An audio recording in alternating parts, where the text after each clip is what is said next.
In 1881, when a dying woman desperately auctioned her twin daughters for a single dollar, no one expected the town's most feared hermit to step forward. What Caleb Brisco did next would transform not just two orphaned souls, but an entire community's understanding of what makes a family. This is the story that shocked everyone who witnessed it. Welcome to our channel, friends. Before we dive into this incredible true story of love, loss, and redemption, please hit that subscribe button and let us know in the comments what city you're watching from.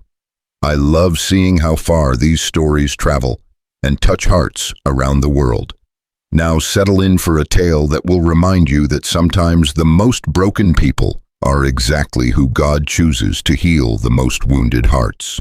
The autumn wind cut through Timber Hollow like a blade, carrying with it the scent of dying leaves and the distant promise of winter's harsh embrace. It was October 15th, 1881, and the weekly market day had drawn the usual collection of farmers, traders, and townspeople to the dusty main square. Wooden stalls lined the street, their canvas awnings flapping in the bitter breeze, as vendors hawked everything from fresh-baked bread to hand-forged tools. But on this particular morning, the crowd had gathered around something far more disturbing than the usual commerce of frontier life. At the center of the square, near the old oak tree that had served as the town's unofficial meeting place for over 2 decades, stood a woman so frail she seemed to sway with each gust of wind. Her name was Margaret Donnelly, though few in Timber Hollow knew her well. She'd arrived in town just 3 months prior, a widow with 2 small children and a persistent cough that had grown steadily worse with each passing week. Now, as she stood clutching a weathered piece of paper that served as a makeshift sign, that cough had become something far more sinister. Blood flecked her pale lips, and her sunken eyes held the hollow look of someone who had already begun to slip away from this world. The sign in her trembling hands read simply, "2 girls, healthy and strong, $1. Beside her, clinging to the threadbare fabric of her worn brown dress, stood Annie and Rose Donnelly. At barely 2 years old, the twins were mirror images of innocence and vulnerability. Annie, the slightly taller of the two, had wild curls of auburn hair that caught the morning light, while Rose's darker locks hung in gentle waves around her cherubic face. Both girls wore nothing but thin cotton dresses and small leather shoes with holes worn through the soles. The crowd that had gathered to witness this desperate spectacle maintained a respectful distance, their faces a mixture of pity, discomfort, and morbid curiosity. These were hard people forged by the unforgiving frontier, but even they recognized the profound tragedy unfolding before them. "Please?" Margaret wheezed, her voice barely audible above the wind. "I ain't got much time left. These babies, they need someone to care for them, someone who'll give them a chance at life." Old Henrik Larson, the town's blacksmith, shifted uncomfortably in his leather apron. "Margaret, surely there's another way. The church, perhaps, or—" "The church can't feed 2 more mouths," she interrupted, doubling over as another coughing fit seized her. When she straightened, there was fresh blood on her handkerchief. "I've tried everything, Henrik. Every door in this town. Every family that might take them in. Nobody wants the burden of twins. Nobody wants to take on the responsibility." Dr. William Hartley, a distinguished man in his 50s, with graying temples and kind eyes, stepped forward from the crowd. He'd been treating Margaret's consumption for weeks, knowing all along that it was a losing battle.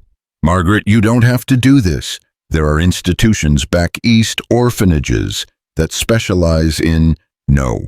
The word came out with surprising strength, and Margaret pulled her daughters closer to her sides. "I won't see them shipped off to some cold institution where they'll be just numbers on a list. These girls deserve better than that. They deserve a family, even if it's not the family I dreamed of giving them." The twins seemed to sense the gravity of the moment, though they couldn't possibly understand its full implications. Annie sucked nervously on her thumb while peering up at the circle of strange faces surrounding them. Rose, always the more withdrawn of the two, buried her face against her mother's leg and remained perfectly still, as if by not moving, she could somehow make this all disappear. $1, Margaret repeated, her voice growing weaker. That's all I'm asking. $1 for someone to love them, to raise them as their own, to give them the life I can't. The silence that followed was deafening. Men shuffled their feet and stared at the ground. Women dabbed at their eyes with handkerchiefs but made no move to step forward. Children peeked out from behind their parents' legs, their young minds struggling to comprehend what was happening. It's not that we don't want to help, said Martha Whitman, the banker's wife, and one of the town's most prominent citizens. Her voice carried the careful tone of someone trying to appear compassionate while avoiding any real commitment. It's just, well, times are hard for everyone. Adding 2 more children to a household, it's not a decision to be made lightly. Times are always hard, Margaret replied, and there was a bitter edge to her words now. But children don't stop needing love just because times are hard. As if to emphasize her point, little Annie began to whimper softly, sensing her mother's distress. Rose remained silent, but her small hand clutched even tighter at her mother's dress. The crowd began to murmur among themselves, a low buzz of conversation that spoke of sympathy but no real solutions. Some suggested writing letters to relatives in other states. Others proposed starting a collection to help Margaret through her illness. But everyone seemed to be dancing around the fundamental issue. No one was willing to take responsibility for 2 orphaned children. It was then that the crowd began to part slowly and reluctantly, as a figure emerged from the shadows of the general store across the street. Caleb Brisco was not a man who inspired confidence or comfort in the citizens of Timber Hollow. Standing 6 feet and 4 inches tall, with shoulders broad enough to carry a full-grown elk, and hands scarred from years of trapping and hunting, he cut an imposing figure even when he wasn't trying to. His dark hair hung long and unkempt around his weathered face, and a thick beard covered most of his features, leaving only his steel-gray eyes visible to judge his intentions. But it wasn't just his physical appearance that made people uncomfortable. Caleb was the town hermit, a man who lived alone in a cabin high up in the mountains and came down to civilization only when necessity demanded it. He spoke little, trusted fewer, and had never shown the slightest interest in the social fabric that held Timber Hollow together. There were stories about Caleb Brisco, whispered conversations that passed from neighbor to neighbor like folklore. Some said he'd been a soldier in the war, that he'd seen things no man should see, and been broken by them. Others claimed he'd once had a family of his own, a wife and child, who died in some tragic accident that had driven him to seek solitude in the wilderness. Still others insisted he was simply a misanthrope who preferred the company of wild animals to that of his fellow human beings. What everyone agreed on was that Caleb Brisco was not the sort of man you'd want raising children. As he approached the gathered crowd, conversations died away one by one, until the only sounds were the wind through the oak leaves and Margaret's labored breathing. Caleb moved with the deliberate, measured pace of a predator, his boots making soft thuds against the packed earth of the street. "Morning, folks," he said, his voice a low rumble that seemed to emerge from somewhere deep in his chest. He touched the brim of his worn felt hat in a gesture that might have been polite if it hadn't felt so perfunctory. "Caleb," Dr. Hartley acknowledged with a cautious nod. "I didn't expect to see you in town today." "Had pelts to trade?" Caleb replied, jerking his thumb toward a pack mule loaded with beaver and fox furs that stood tied to the hitching post outside Morrison's general store. "Heard voices carrying on the wind. Figured I'd see what all the fuss was about." His gray eyes moved slowly across the crowd before settling on Margaret and the twins. For a long moment he simply stared, his expression unreadable behind the curtain of his beard. The twins, sensing a new presence, looked up at him with the wide-eyed curiosity that only very young children possess. "You're selling your children," Caleb stated. It wasn't a question. Margaret's chin lifted slightly, a spark of defiance flickering in her tired eyes. "I'm finding them a home. There's a difference." "Is there?" Caleb asked. But there was no judgment in his tone, only a strange sort of understanding. "What's wrong with you?" The bluntness of the question caused several people in the crowd to gasp or mutter disapprovingly, but Margaret seemed almost relieved by his directness. "Consumption," she answered without hesitation. "Doc says I've got maybe 2 weeks left, probably less." Caleb nodded slowly, as if this information required careful consideration, and nobody here wants to take them in. "Now see here, Brisco," blustered Benjamin Morrison, the store owner and one of the town's most influential citizens. "It's not a matter of wanting, it's a matter of practical considerations. These people have their own families to think about, their own responsibilities." "I wasn't talking to you, Morrison," Caleb said quietly, his eyes never leaving Margaret's face. "I was talking to her." The dismissal was so complete and final that Morrison's mouth snapped shut, as if he'd been slapped. The crowd shifted uncomfortably, recognizing the dangerous edge that had crept into the hermit's voice. "That's right," Margaret confirmed. "They've got their own problems, their own mouths to feed. Can't say I blame them for that." "What's their names?" Caleb asked, nodding toward the twins. "Annie and Rose," Margaret replied, and for the first time since the conversation began, her voice carried a note of warmth. "Annie's the one with the curls. She's always been the bold one, quick to laugh and quick to cry. Rose is quieter, more thoughtful. She watches everything, takes it all in before she decides how she feels about it." As if to demonstrate her mother's words, Annie chose that moment to step slightly forward, studying this tall, intimidating stranger with obvious fascination. Rose, true to form, retreated further behind her mother's skirts, but continued to peer out with dark, intelligent eyes. "How old?" Caleb continued his interrogation. 2 years and 3 months, Margaret answered. "Born on July 4th, 1879, Independence Day babies, I used to call them." Something flickered across Caleb's face at that, an emotion so brief and subtle that most of the crowd missed it entirely.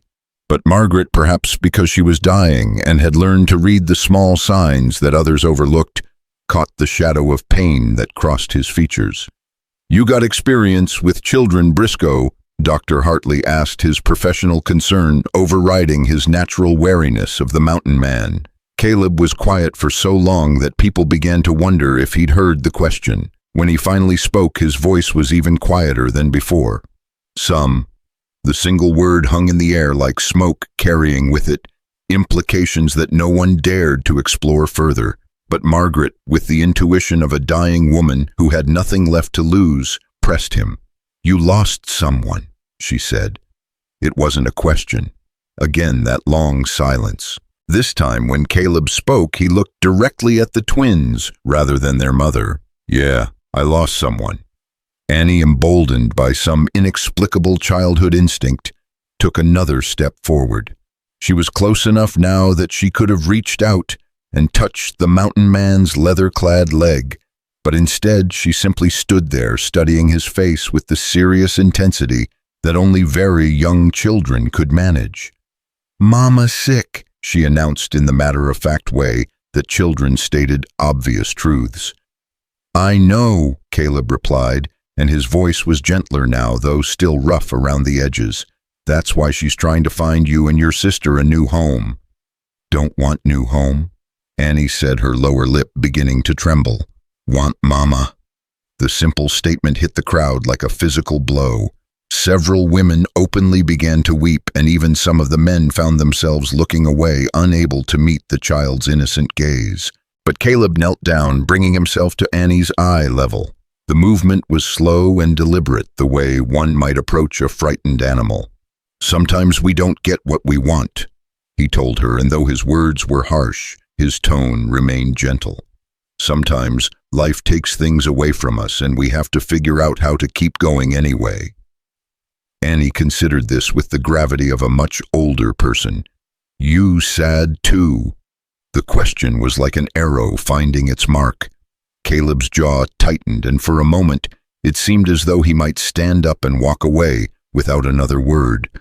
But then Rose emerged from behind her mother's skirts, moving with the silent grace that would characterize her throughout her life. and placed her small hand on Caleb's bearded cheek. The gesture was so unexpected, so purely innocent and compassionate, that the entire crowd seemed to hold its breath. Here was this tiny child, barely more than a baby herself, offering comfort to a man who represented everything dark and unknowable about the wilderness. "You hurt," Rose whispered, speaking for the first time since the auction had begun. Her voice was soft and clear, like the sound of water running over stones. Caleb closed his eyes for a moment, and when he opened them again, something fundamental had shifted in his expression. The hard edges were still there, the wariness and pain that had defined him for so long, but underneath it all was something else, now recognition. He saw himself in these children, not in their innocence, which he had lost long ago, but in their abandonment, their desperate need for someone to claim them as worthy of love and protection. "Yeah, little one," he admitted, his voice barely above a whisper. "I hurt too." Margaret, watching this exchange with growing amazement, felt something that she hadn't experienced in months: hope. "You'd take them?" she asked, hardly daring to believe it was possible. Caleb stood slowly, his movements careful and measured. Annie immediately grabbed for his hand, her small fingers wrapping around two of his, with the instinctive trust that children reserved for those they sensed would protect them. Rose returned to her mother's side, but continued to watch the mountain man with those dark, knowing eyes. "What makes you think I'd be any good at it?" he asked Margaret, but there was no challenge in the question, only genuine uncertainty. "Because you understand," she replied simply. "You know what it's like to lose everything. You know what it's like to have to rebuild yourself from nothing. These girls are going to need someone who understands that kind of strength." The crowd began to murmur again, a mixture of amazement and concern rippling through the gathered townspeople. The idea of Caleb Brisco, the hermit of Timber Hollow, taking responsibility for two small children was so unexpected that many of them were still struggling to process it. "This is madness," declared Reverend Marcus Alcott, stepping forward with the authority of his position. "Mr. Brisco, with all due respect, you live alone in the wilderness. You have no experience with children, no understanding of their needs. These girls require stability, education, proper Christian guidance." "What they require," Caleb interrupted, his voice taking on that dangerous edge again, "is someone who won't let them die of hunger or cold. Everything else can be figured out as we go." "But the practical considerations," Morrison interjected, emboldened by the Reverend's support. "Housing, food, clothing, education. How can you possibly provide for two children when you can barely provide for yourself?" "I provide for myself just fine," Caleb replied coolly. "Have been for the better part of 10 years. And last I checked, children don't require much more than adults do: food, shelter, protection. Everything else is luxury." Dr. Hartley, who had been observing this exchange with growing interest, stepped forward. "Caleb, I appreciate your intentions, but Morrison and Reverend Alcott have valid concerns.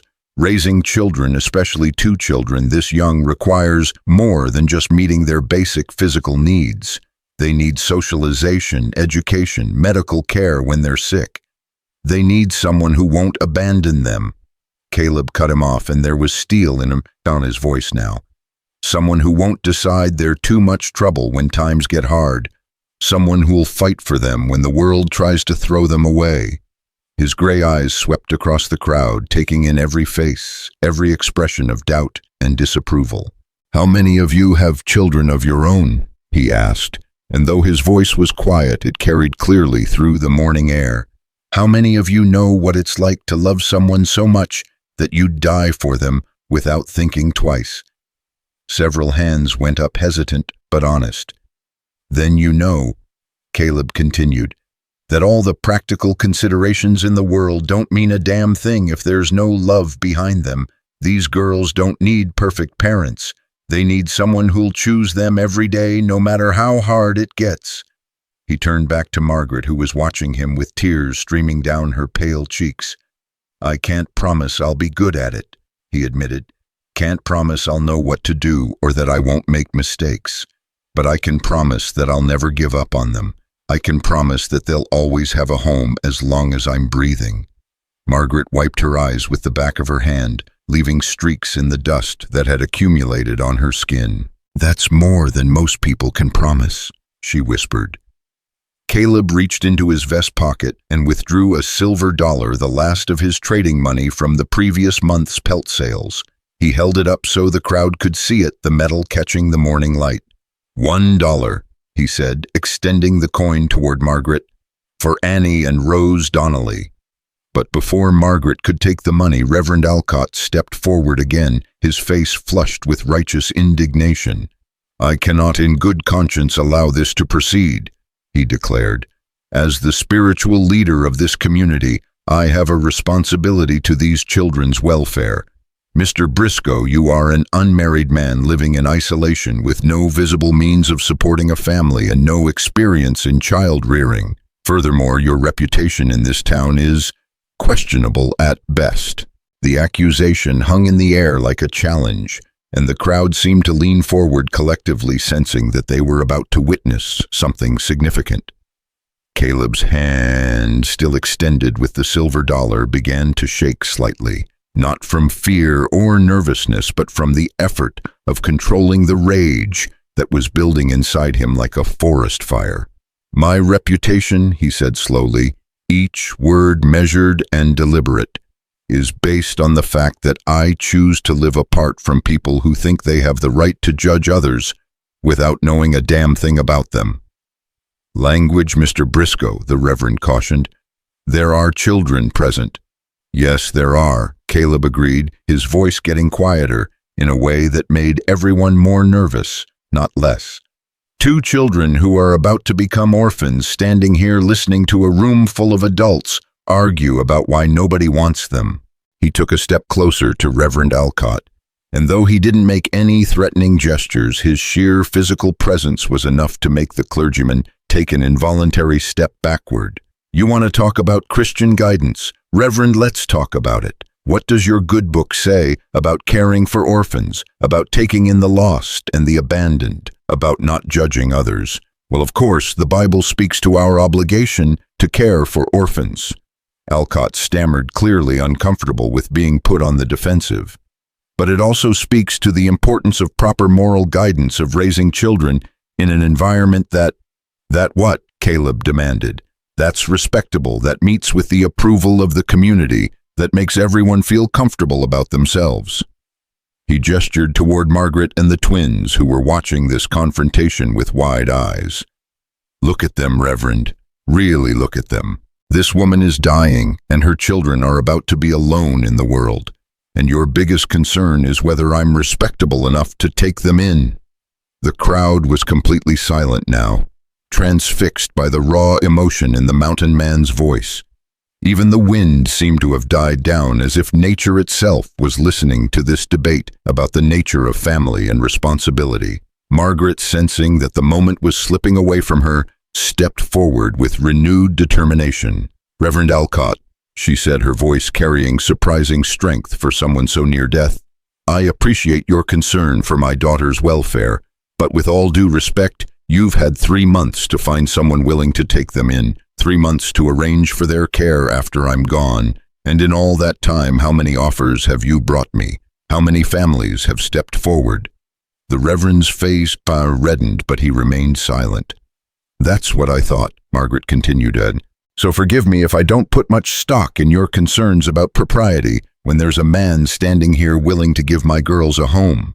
She turned to face the crowd, her dying body somehow radiating a fierce maternal energy that made everyone take notice. "I know what you're all thinking," she said, her voice growing stronger with each word. "You're thinking that I'm making a mistake, that I'm so desperate I'm not thinking clearly. You're thinking that a hermit living in the mountains is no fit guardian for 2 little girls." She paused, another coughing fit seizing her, but when it passed she continued with even greater intensity.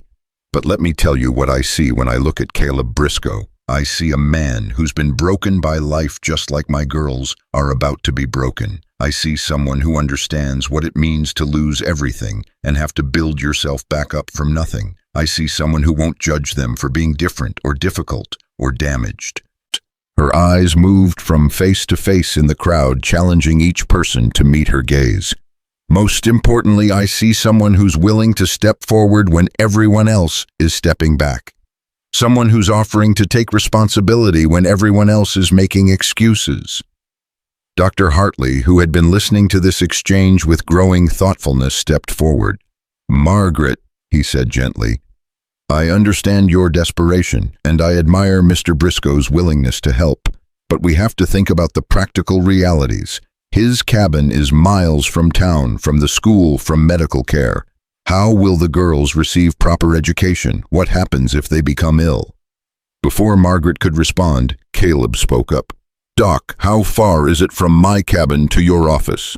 "About 8 miles," Hartley replied, somewhat puzzled by the question. "And how long does it take me to make that trip on horseback?" "Well, I suppose, perhaps 45 minutes to an hour, depending on conditions." "Right," Caleb nodded. "Now, Doc, how many children in this town have died from illness in the past 5 years, despite having access to your medical care?" The doctor's face grew solemn. "Several, I'm afraid. Influenza, pneumonia, childhood diseases. And how many of those children died because their parents couldn't get them to you in time?" Caleb pressed. That's not really a fair comparison," Hartley protested. "Isn't it?" Caleb asked. "Seems to me that an hour's ride to medical care is better than no medical care at all, which is what these girls are facing if nobody takes them in." He turned to address the broader question of education. "As for schooling, I can read and write well enough to get by. I can teach them their letters and numbers, and when they're old enough, they can come to town for proper schooling if that's what they want." "But the socialization," pressed Martha Whitman. "Children need to interact with other children to learn how to function in society." "They'll have each other," Caleb replied simply, "and they'll come to town with me when I need supplies. They'll meet other children, interact with other families. They won't be prisoners on the mountain." Benjamin Morrison, the store owner, couldn't help but interject. "But Brisco, your lifestyle, it's hardly suitable for children. You live like a savage up there hunting and trapping, no regular schedule, no proper meals." "No proper meals?" Caleb's voice was deadly quiet now. "Morrison, when's the last time you went hungry? When's the last time you had to choose between eating and staying warm?" Morrison's face reddened, but he didn't respond. "I eat what I kill and what I grow," Caleb continued. "I keep a garden, preserve vegetables, for winter hunt fresh meat regularly. My cabin is warm and dry and secure. I keep regular hours because that's how you survive in the wilderness. You live by the rhythm of the sun and the seasons." He gestured toward the twins, who were still standing close to their mother, taking in every word even if they didn't understand the full implications. "These girls will learn skills that most children never get the chance to learn. They'll know how to take care of themselves, how to survive when times get hard. They'll understand the value of work, the importance of self-reliance." "But what about feminine accomplishments?" asked Mrs. Whitman. "Learning to sew, to keep house properly, to conduct themselves as young ladies." For the first time since the conversation began, Caleb smiled, though it was a grim expression. "Ma'am, you think I don't know how to sew. You think I don't know how to keep house. I've been taking care of myself for 10 years. I can cook, clean, mend clothes, tend a garden. I can teach them everything they need to know about running a household." He paused, his expression growing more serious. "And if they want to learn other things, music, dancing, fancy needlework, there's nothing stopping them from learning those things when they're older. But first, they need to survive. They need to know they're wanted and loved and protected." Margaret, who had been listening to this debate with growing emotion, suddenly stepped forward and took the silver dollar from Caleb's still extended hand. "The transaction is complete," she declared, her voice ringing with finality. "Caleb Brisco has purchased custody of my daughters for $1 as advertised." The crowd erupted in surprised murmurs and protests, but Margaret wasn't finished. Furthermore, she continued, raising her voice to be heard over the commotion, I hereby name Caleb Brisco as the legal guardian of Annie and Rose Donnelly, with all rights and responsibilities pertaining thereto. Now wait just a minute, Reverend Alcott protested. This isn't legal. You can't just sell children like livestock. There are procedures, legal documents. Dr. Hartley, Margaret called out, cutting off the Reverend's objections. You're a witness to this transaction. Will you sign a document stating that I, Margaret Donnelly, being of sound mind, though failing body, do hereby transfer custody of my daughters to Caleb Brisco? The doctor looked uncomfortable, glancing around at the crowd before focusing on Margaret's determined face. Margaret, I understand you're trying to do what's best for your girls, but perhaps we should involve the territorial authorities, make sure everything is done properly. Doc, Margaret interrupted, and there was steel in her voice now. How long do you think I have left? Hartley's shoulders sagged. Days, Margaret. Maybe a week if you're lucky. Then there's no time for territorial authorities or proper procedures, she replied. There's only time to make sure my daughters have someone to take care of them when I'm gone. She turned to face Caleb, who was watching this entire exchange with an expression of growing determination. Mr. Brisco, do you swear before these witnesses that you will care for Annie and Rose Donnelly as if they were your own children, that you will protect them, provide for them, and love them to the best of your ability? Caleb looked down at the two little girls who were watching him with those wide, trusting eyes. Annie had moved closer during the argument and was now standing next to his leg, her small hand resting on his knee. Rose remained near her mother but was no longer hiding behind her skirts. I swear, he said simply, and though his voice was quiet, everyone in the crowd heard him clearly. Then it's done, Margaret declared, and she sank to her knees to embrace her daughters one last time. What happened next would be talked about in Timber Hollow for years to come. As Margaret pulled Annie and Rose close to her, whispering words of love and comfort that only they could hear, something seemed to break open in the crowd of observers. The reality of what they were witnessing, a dying mother saying goodbye to her children, finally penetrated their concerns about propriety and procedure. Mrs. Sarah Jenkins, the schoolteacher, was the first to step forward. Without saying a word, she removed her own warm shawl and wrapped it around Rose's small shoulders. Then, reaching into her handbag, she pulled out 2 small wrapped pieces of candy and pressed them into the girl's hands. For later, she whispered, when you need something sweet. One by one, other members of the crowd began to approach. Dr. Hartley knelt down and gave each girl a brief examination, pronouncing them healthy and strong. Martha Whitman, despite her earlier objections, pulled 2 small dolls from her market basket items she'd intended to sell and gifted them to the twins. Even Benjamin Morrison, who had been one of Caleb's harshest critics, stepped forward with a small bag of peppermint sticks and a promise to extend credit at his store whenever Caleb needed supplies for the girls. But it was Reverend Alcott's gesture that surprised everyone the most. The clergyman, who had been so vocal in his opposition to the arrangement, approached Caleb with obvious reluctance but clear sincerity. Mr. Brisco, he said, his voice formal but not unkind, I still have concerns about this arrangement, but I can see that these children need immediate care and you're the only one willing to provide it. He reached into his coat and withdrew a small leather-bound Bible worn smooth from years of use. This was my grandmother's, he explained. She raised 8 children on the frontier, often with little more than faith and determination to sustain her.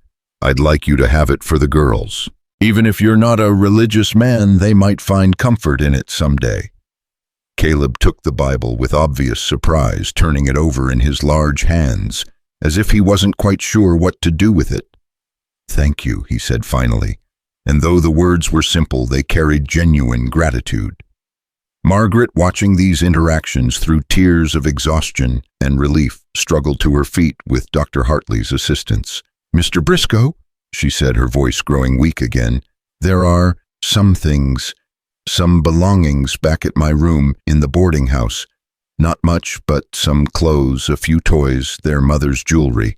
I'll fetch them, Dr. Hartley offered immediately, along with any medical records or personal documents that might be important. The jewelry is for them, Margaret continued, speaking directly to Caleb now. When they're older, when they want to know about where they came from, and there's a daguerreotype, a photograph of their father. He died before they were born, but they should know what he looked like. Caleb nodded solemnly. They'll have everything that's theirs, and they'll know about you, about their parents, about where they came from. Thank you, Margaret whispered, and the relief in her voice was palpable. Thank you for giving them a chance.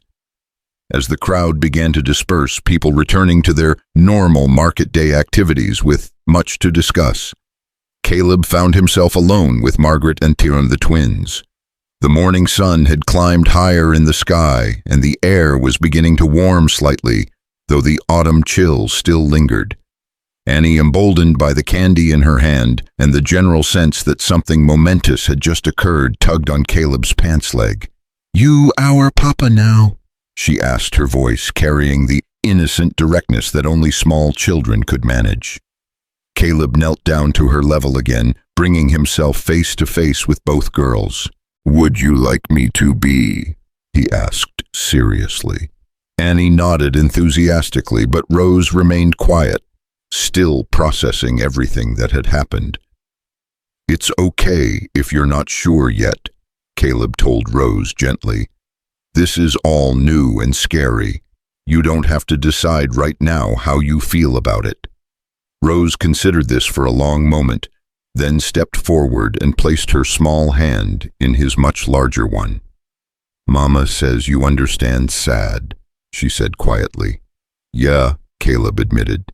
"I understand sad." "Will you teach us to understand sad too?" she asked, and the question was so unexpected, so wise beyond her years, that Caleb felt something shift in his chest. "I'll teach you how to be sad when you need to be sad," he promised. "And I'll teach you how to be happy again when it's time to be happy." Margaret, listening to this exchange with what little strength she had left, felt a peace settle over her that she hadn't experienced since her diagnosis. "Mr. Brisco," she said softly, "I need to go back to the boarding house now. I need to rest. Could you bring the girls by this evening so I can say goodbye properly?" "Of course," Caleb replied without hesitation. "Whatever you need."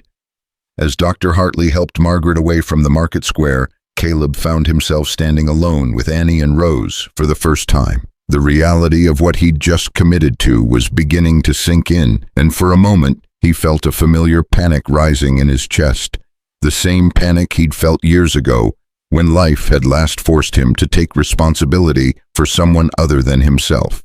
But then Annie slipped her hand into his free hand, and Rose squeezed the hand she was already holding, and the panic subsided, replaced by something he hadn't felt in a very long time: purpose.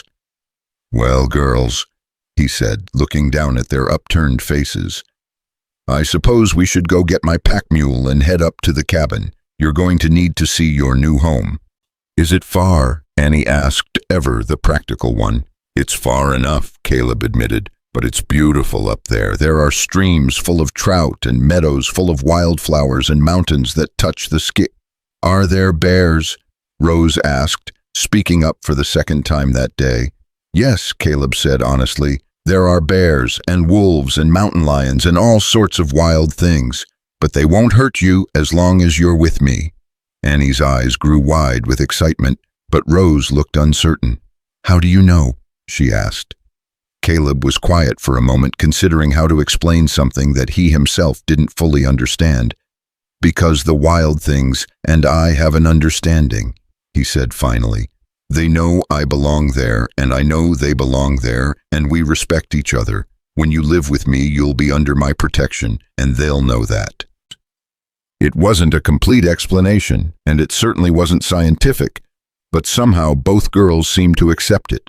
As they walked toward Morrison's general store where Caleb's pack mule was waiting, Annie chattered excitedly about bears and mountains while Rose walked quietly beside them, taking in everything around her with those dark, observant eyes. Caleb found himself marveling at how quickly his life had changed.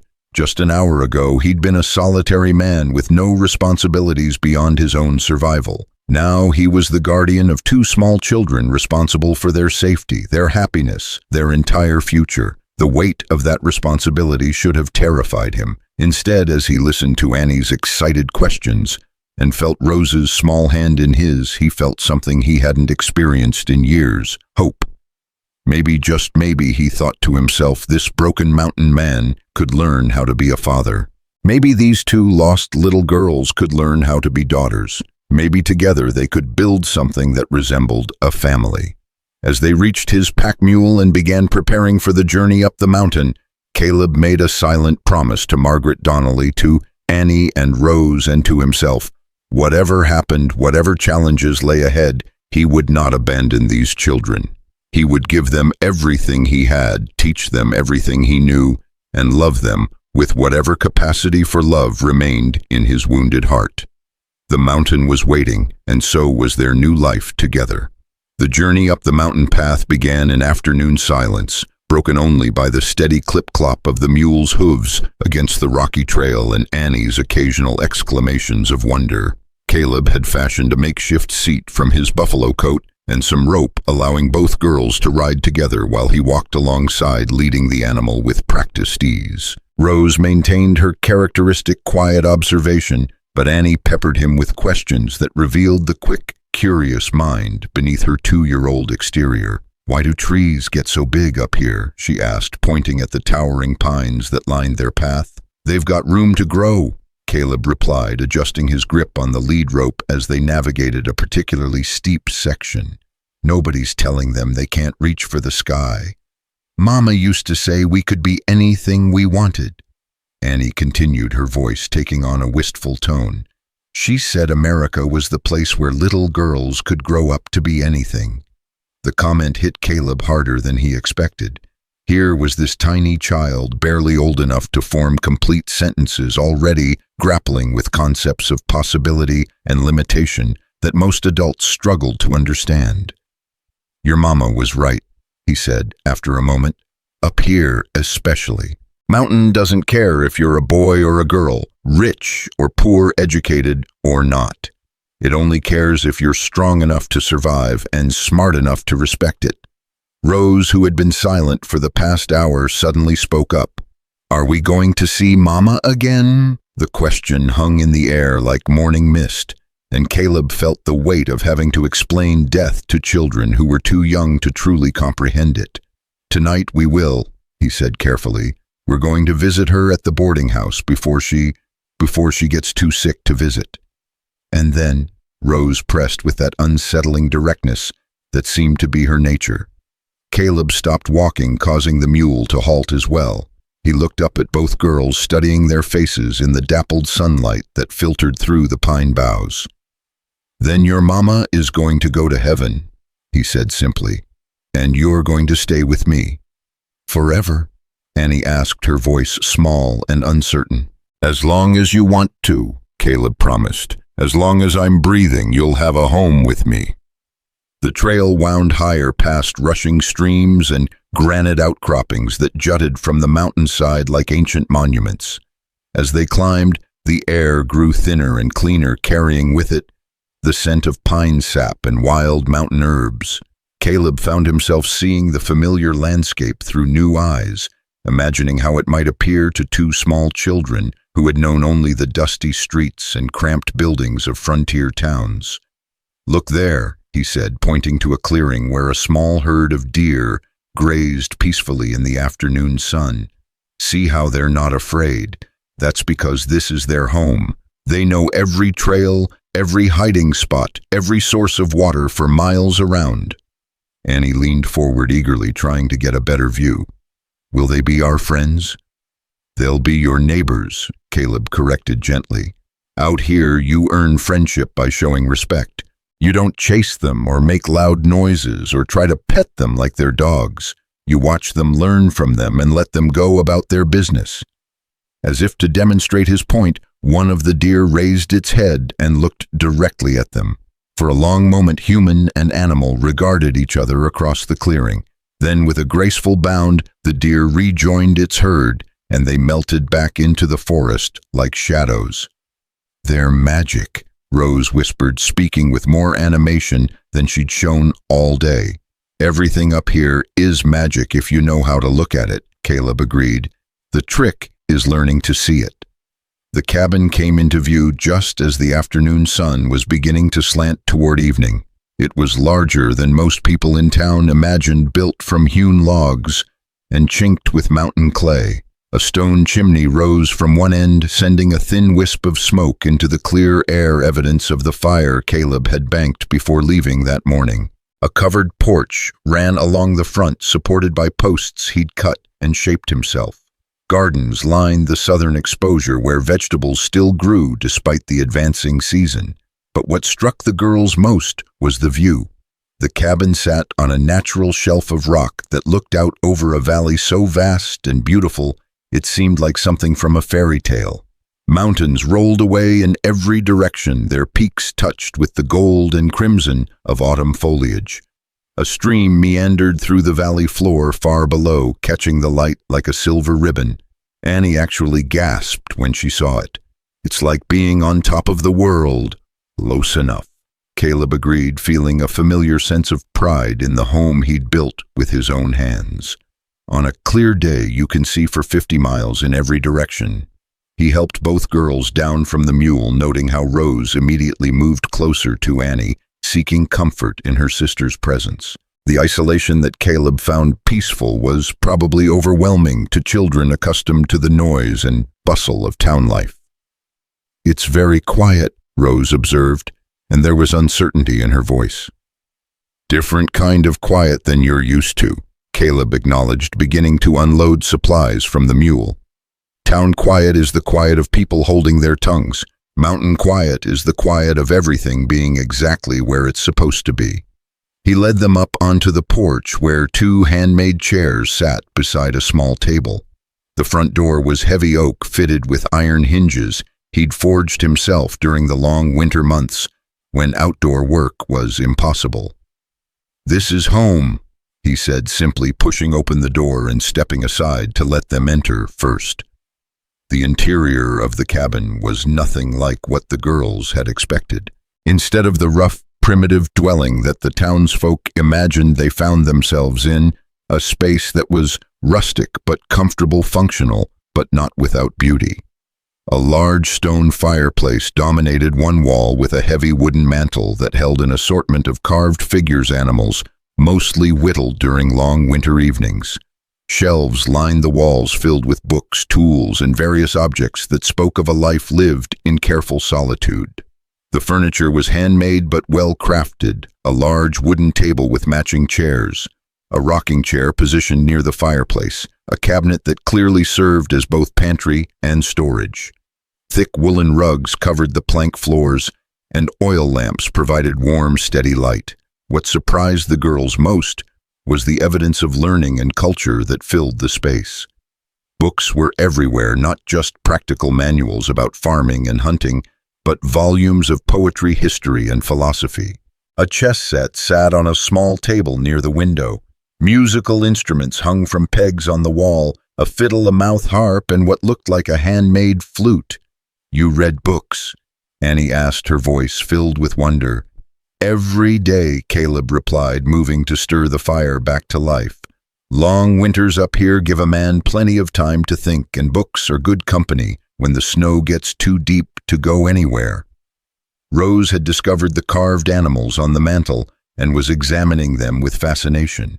Each figure was exquisitely detailed: a bear rearing on its hind legs, an eagle with wings spread wide, a family of deer grazing in an imaginary meadow. "Did you make these?" she asked, holding a small carved rabbit with reverent care. "Keeps my hands busy when my mind wants to wander," Caleb explained, settling himself in the rocking chair and watching both girls explore their new environment. "Would you like me to make one for each of you?" Both girls nodded enthusiastically, and for the first time since their mother's auction announcement, Caleb saw genuine smiles cross their faces. "What would you like yours to be?" he asked Annie. She considered the question with the seriousness that small children brought to important decisions. "A bird," she said finally, "one that can fly anywhere it wants to go." Caleb nodded approvingly, then turned to Rose. "And you?" Rose continued to study the carved rabbit, running her small fingers over its smooth surface. "Something that's not afraid," she said quietly. The answer revealed more about the child's inner state than any lengthy conversation could have. Caleb made a mental note to carve her something strong and protective, perhaps a wolf or a mountain lion. "I'll start working on them tonight," he promised. "But first we need to figure out sleeping arrangements and get some food in you." The cabin's single large room served multiple purposes, but Caleb had always lived alone and had never needed to consider privacy or separate sleeping spaces. Now faced with the practical reality of housing two small girls, he realized he would need to make some significant modifications. "For tonight, you can sleep in my bed," he told them, gesturing toward the large bed that occupied one corner of the room. "It's big enough for both of you, and you'll be warm and comfortable. Tomorrow I'll start building you a proper room of your own." "Where will you sleep?" Annie asked, always the practical one. "I've slept on worse things than a bedroll by the fire," Caleb replied. "Won't hurt me for a few nights while I get things sorted out." He moved to the cabinet and began pulling out ingredients for a simple meal. "Are you girls hungry? I've got venison stew from yesterday, and I can make some cornbread to go with it." Both girls nodded, and Caleb set about preparing food with the same methodical efficiency he brought to all his tasks. As he worked, he kept up a steady stream of conversation, understanding instinctively that the silence was probably more unsettling for them than it was comforting. "The vegetables in this stew came from the garden you saw outside," he explained as he ladled the thick, savory mixture into wooden bowls. "Carrots, potatoes, onions, herbs. I grow everything I can up here, and what I can't grow, I trade for in town." "Did you kill the deer yourself?" Rose asked, and there was no judgment in the question, only curiosity. "I did," Caleb answered honestly. "That's how we get meat up here. I don't kill anything I don't need, and I don't waste any part of what I take. The deer lived a good life in these mountains, and it died quickly and cleanly." He set the bowls on the table along with thick slices of cornbread that he warmed near the fire. The girls climbed onto chairs that were clearly too big for them, their feet dangling well above the floor. "Is it scary?" Annie asked as she took her first tentative bite of the stew. "Killing things." Caleb considered the question, carefully understanding that his answer would help shape how these children viewed the realities of frontier life. "It's serious," he said finally. "It's not something you do lightly or for fun. When you take a life, even an animal's life, you're taking responsibility for that choice. You better have a good reason, and you better not waste what you've been given."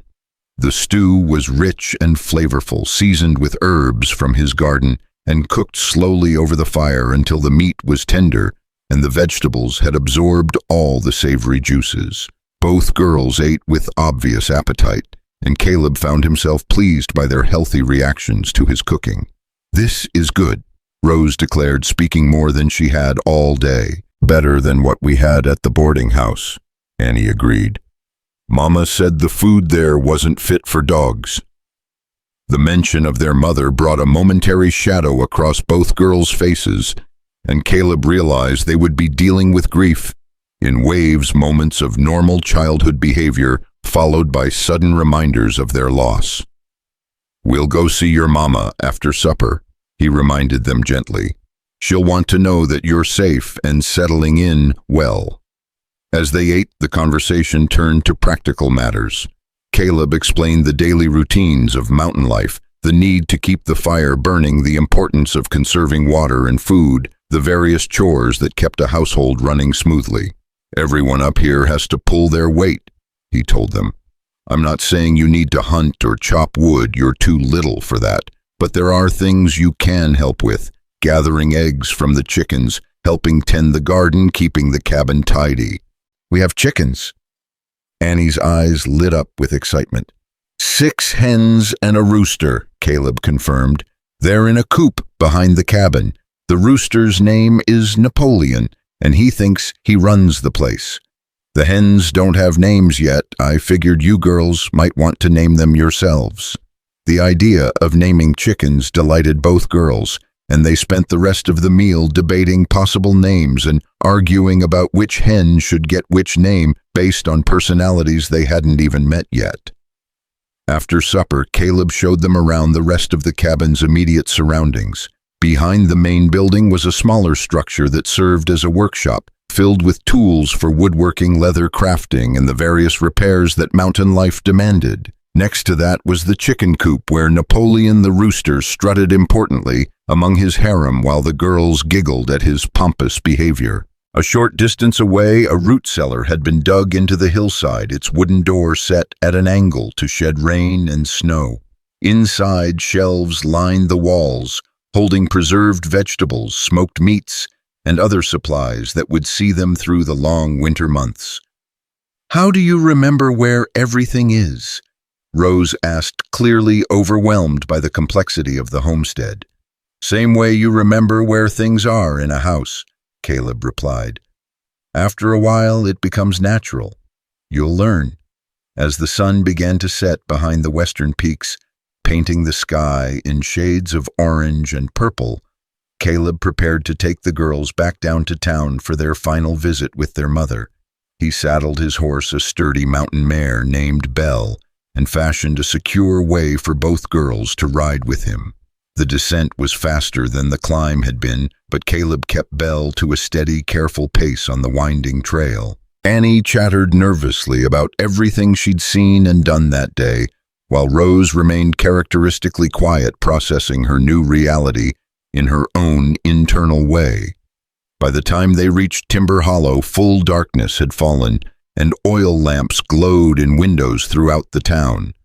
The boarding house where Margaret Donnelly was staying sat at the end of Main Street, a 2-story building that had seen better days, but still maintained an air of faded respectability. Mrs. Adelaide Potter, the boarding house proprietor, met them at the front door. She was a woman in her 60s with kind eyes and graying hair pulled back in a practical bun.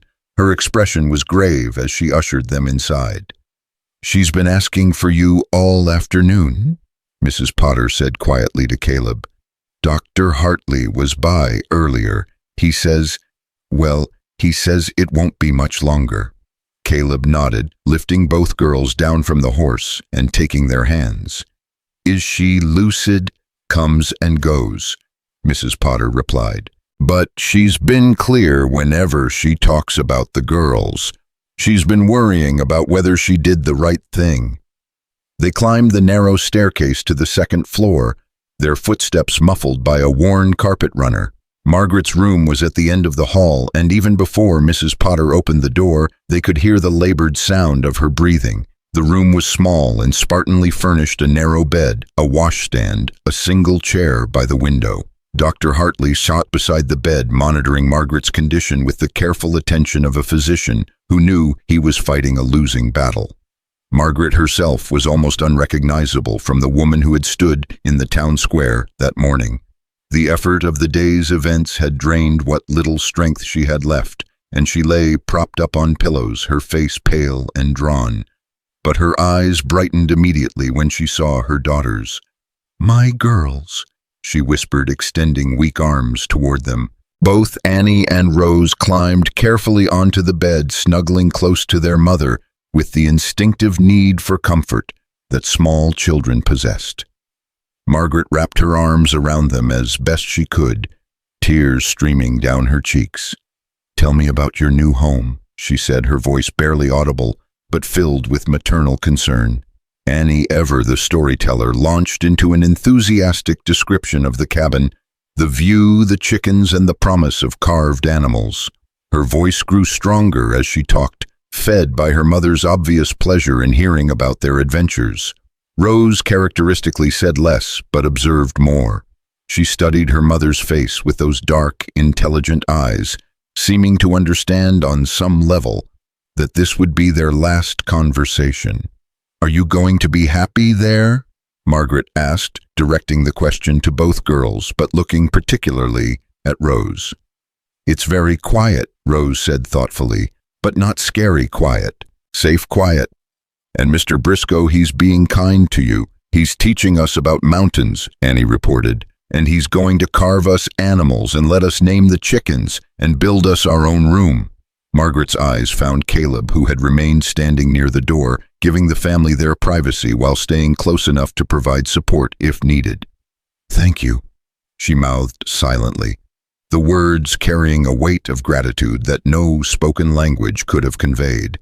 Dr. Hartley, recognizing that Margaret needed to conserve her energy, gently suggested that the visit should be brief.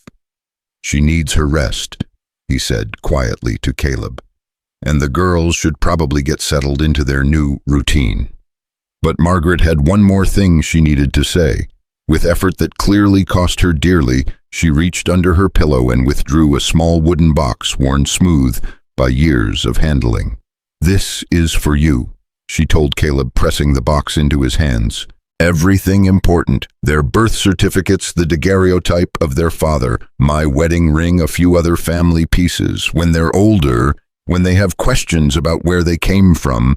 Caleb accepted the box with reverence, understanding that he was being entrusted with more than just objects. He was being given the responsibility of preserving these children's history and identity.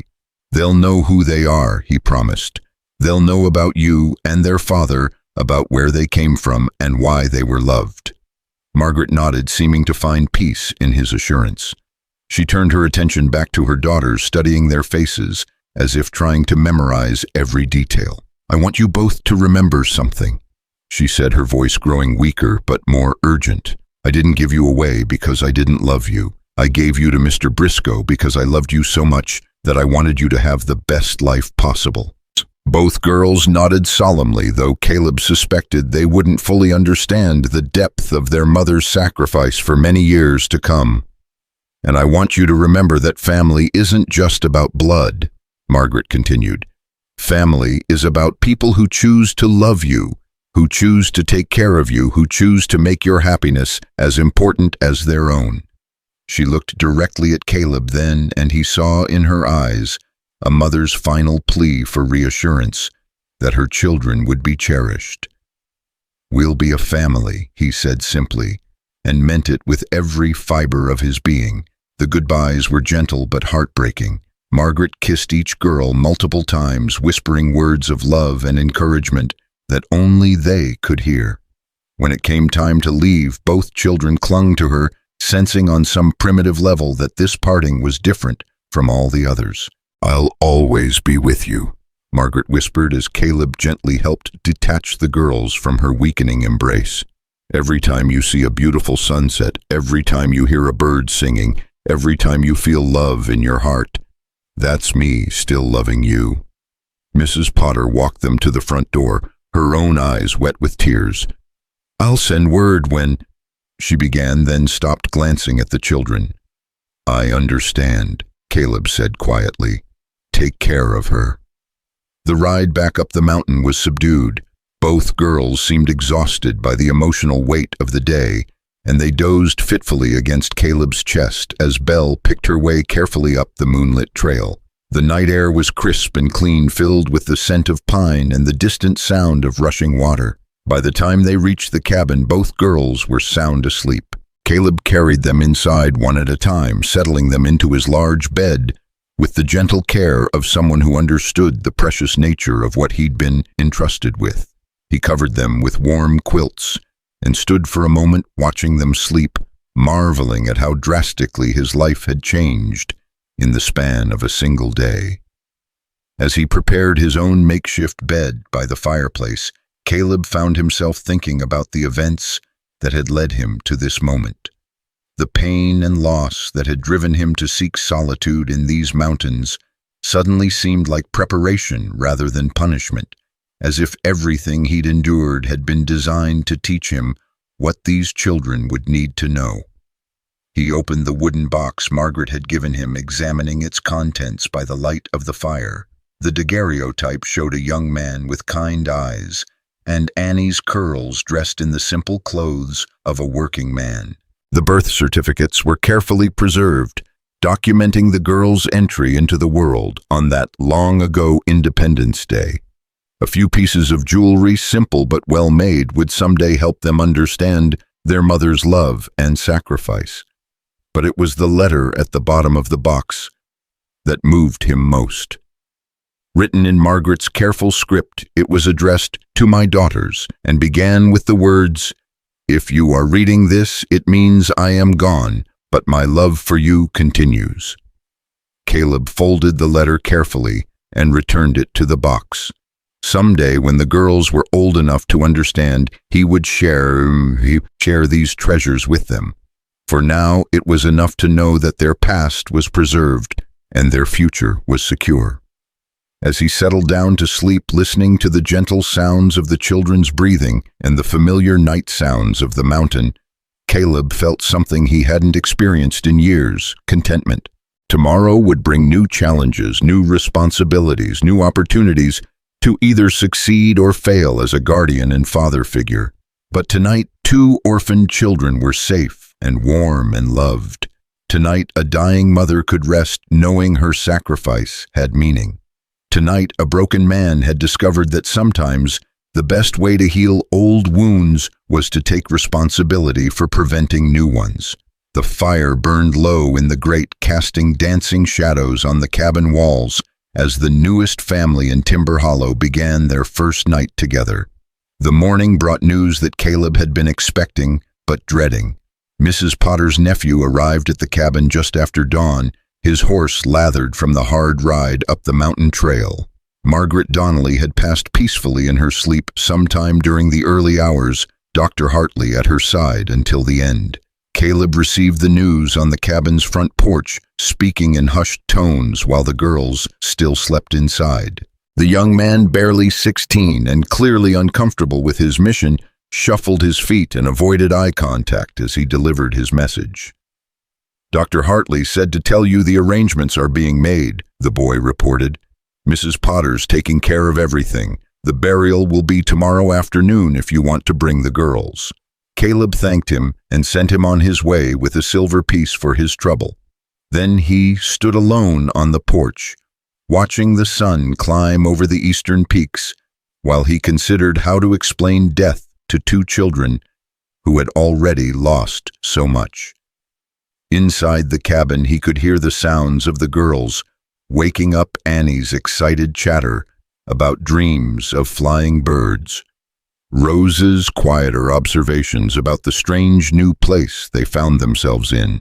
For a moment he was tempted to let them enjoy their innocence a little longer, to postpone the inevitable conversation until absolutely necessary. But lies and false comfort would serve no one in the long run. These children needed to understand the reality of their situation, needed to begin the process of grieving properly so they could eventually heal. When he entered the cabin, both girls were sitting up in the large bed, Annie combing her fingers through Rose's dark hair, while they whispered about the carved animals they could see on the mantelpiece. "Good morning," Caleb said gently, moving to stir the fire back to life. "How did you sleep?" "Good," Annie replied promptly, but Rose had bad dreams. Caleb glanced at Rose, who was watching him with those perceptive dark eyes. "Want to tell me about them?" Rose considered this for a long moment before speaking. "Mama was trying to tell me something, but I couldn't hear her words." The innocence of the statement hit Caleb like a physical blow. Even in sleep, the child's mind was processing the reality of her mother's condition, trying to make sense of something that defied understanding. "Rose," he said, settling himself in the rocking chair so he could face both girls directly. "Annie, I need to tell you something important about your mama." Both children grew very still, sensing the gravity in his tone. "During the night while you were sleeping safely here, your mama's sickness got worse. She died peacefully without any pain, and now she's gone to heaven." The words hung in the air between them, and Caleb watched as understanding dawned slowly across their faces. Annie's expression crumpled immediately, tears welling up in her eyes, but Rose remained eerily calm, as if she had somehow known this moment was coming. "Is she coming back?" Annie asked through her tears, even though some part of her already knew the answer. "No, sweetheart," Caleb said softly. "When people die, they don't come back. But that doesn't mean they stop loving us or that we stop loving them." Rose finally spoke, her voice barely above a whisper. "That's why she gave us to you, because she knew she was going to die." The child's matter-of-fact acceptance of the situation was both heartbreaking and remarkable. At barely 2 years old, Rose seemed to possess an understanding of mortality that some adults never achieved. "That's right," Caleb confirmed. "Your mama loved you so much that she wanted to make sure you'd be taken care of after she was gone. That's the greatest gift a parent can give their children, making sure they're safe and loved." Annie's tears came harder now, and she buried her face in the quilts. "I want my mama. I know you do," Caleb said, rising from his chair and moving to sit on the edge of the bed. "It's okay to cry. It's okay to be sad. When someone you love dies, it hurts, and that hurt is real." He gathered Annie into his arms, letting her sob against his chest, while Rose watched with those dark, thoughtful eyes. After a few minutes, Rose scooted closer and placed her small hand on her sister's back, offering comfort in her own quiet way. "Will we see her again?" Rose asked eventually. "Someday," Caleb replied, though he wasn't entirely sure. He believed in heaven himself. "But not for a very long time. You have your whole lives to live first, growing up, learning things, having adventures, becoming the women your mama dreamed you'd be." They sat together in the morning light streaming through the cabin windows, processing grief in their own ways.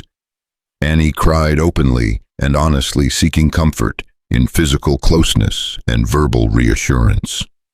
Rose grieved more internally, asking careful questions and absorbing information like a small philosopher, trying to understand the fundamental nature of existence. "Are you going to die too?"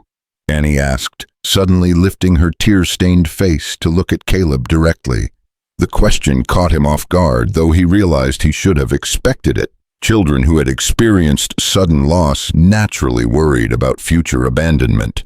"Everyone dies eventually," he said honestly, "but I'm strong and healthy, and I plan to live for a very long time, long enough to see you both grow up and have families of your own." "Promise," Annie demanded. "I can't promise I'll never die," Caleb replied carefully. "Nobody can promise that, but I can promise that I'll do everything in my power to stay alive and take care of you, and I can promise that I'll never leave you on purpose, never give up on you, never decide you're too much trouble." Rose seemed satisfied with this answer, but Annie needed more concrete reassurance. "What if you get sick, like Mama? Then Dr. Hartley will take care of me, just like he took care of your mama," Caleb said. "And if something did happen to me, there are other people who would make sure you were safe. Mrs. Potter, Dr. Hartley, even some of the folks in town who seemed so worried about you yesterday." He realized as he spoke that he needed to make some practical arrangements.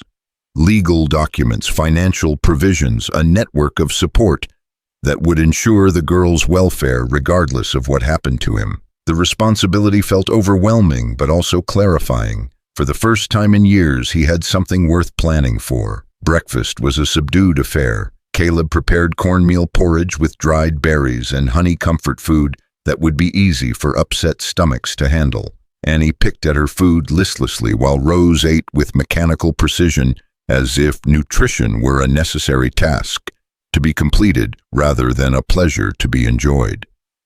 "Your mama's funeral will be this afternoon," Caleb told them as they finished eating. "A funeral is when people gather to say goodbye and remember someone who died. You don't have to go if you don't want to, but if you do want to say goodbye, this will be your chance." Both girls considered this information carefully. "Will there be other people there?" Annie asked. "Probably some," Caleb admitted.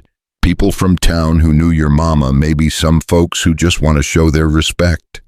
"Will they stare at us?" Rose asked, and Caleb realized she was concerned about being the center of attention during such a vulnerable time. "Some might," he said honestly.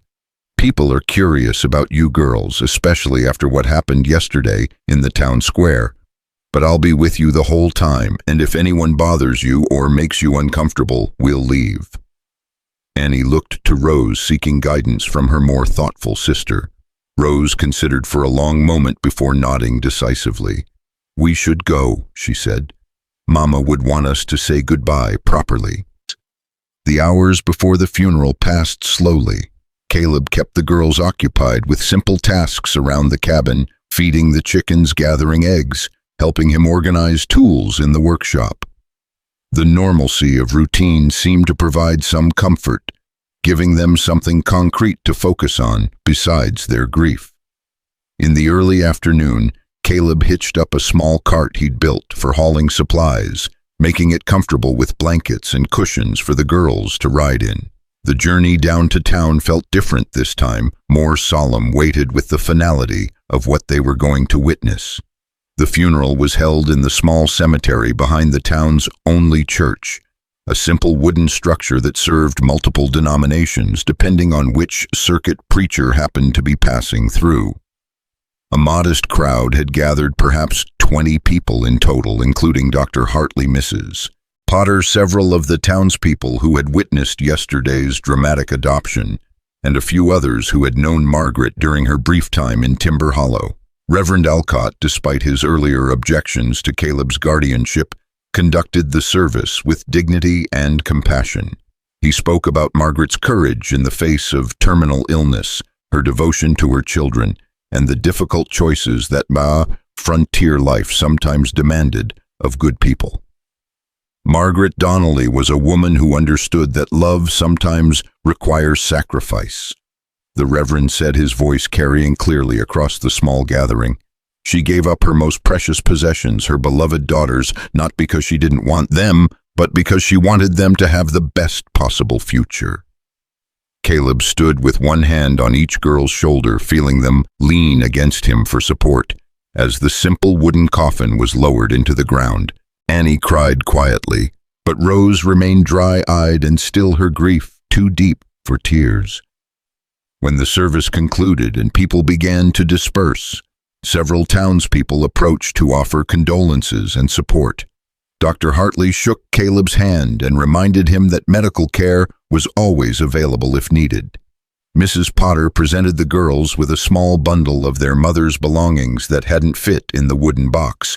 A few pieces of clothing, a hairbrush, a small mirror. But it was Martha Whitman's gesture that surprised everyone. The banker's wife, who had been so vocal about the practical concerns of Caleb's guardianship, approached with obvious hesitation. "Mr. Brisco," she said formally, "I owe you an apology. Yesterday I was so focused on what these children couldn't have with you that I forgot to consider what they would have: safety, protection, and clearly genuine affection." She knelt down to the girl's level, her expensive dress heedless of the dirt. "If you ever need anything, clothes, books, someone to talk to you, come see me. Do you hear? Any friend of Mr. Briscoe's is a friend of mine." The gesture was small but significant, representing a shift in the town's perception of Caleb and his new family. Word was spreading about the mountain hermit who had stepped forward when no one else would, about his obvious devotion to the orphaned twins, about the comfortable home he had provided them. As they prepared to leave the cemetery, a figure approached from the edge of the crowd, a well-dressed man in his 50s whom Caleb didn't immediately recognize. The stranger's expensive clothes and confident bearing marked him as someone of importance, probably from outside Timber Hollow. "Mr. Brisco," the man said, extending a manicured hand. "My name is Hiram Blackledge. I own the silver mine up north of here, along with several other business interests in the territory." Caleb shook the offered hand warily, instinctively distrustful of men who introduced themselves by listing their possessions. "I'm sorry for your loss," Blackledge continued, nodding toward the girls. "Tragic situation, truly tragic. I actually knew Margaret Donnelly, you see. We had some business dealings in the past. There was something in the man's tone that set off warning bells in Caleb's mind. What kind of business dealings? Oh, nothing significant, Blackledge replied smoothly. Just some financial assistance I provided when her husband passed away. Poor woman was left with very little, you understand. I tried to help where I could. He studied the girls with an intensity that made Caleb uncomfortable. Beautiful children. They favor their father, I think. James Donnelly was a good man, worked for me briefly before his untimely death. Rose, sensitive to undertones that most adults would miss, moved closer to Caleb's leg, clearly uncomfortable with the stranger's attention. What can I do for you, Mr. Blackledge? Caleb asked directly. Well, it's more what I can do for you, Blackledge replied with a smile that didn't reach his eyes. I understand you've taken on quite a responsibility here. 2 young children, the expense of raising them properly, providing for their education and future. He paused, letting the implications hang in the air. I'd like to help, he continued. These girls deserve the finest opportunities. Life can offer proper schooling, cultural advantages, social connections that could benefit them throughout their lives. I have contacts back east, connections with fine finishing schools, and respectable families who would be honored to help raise such beautiful children. The offer was presented as generosity, but Caleb heard the threat underneath. This man wanted the girls for reasons he wasn't stating openly, and he was prepared to use his wealth and influence to get them.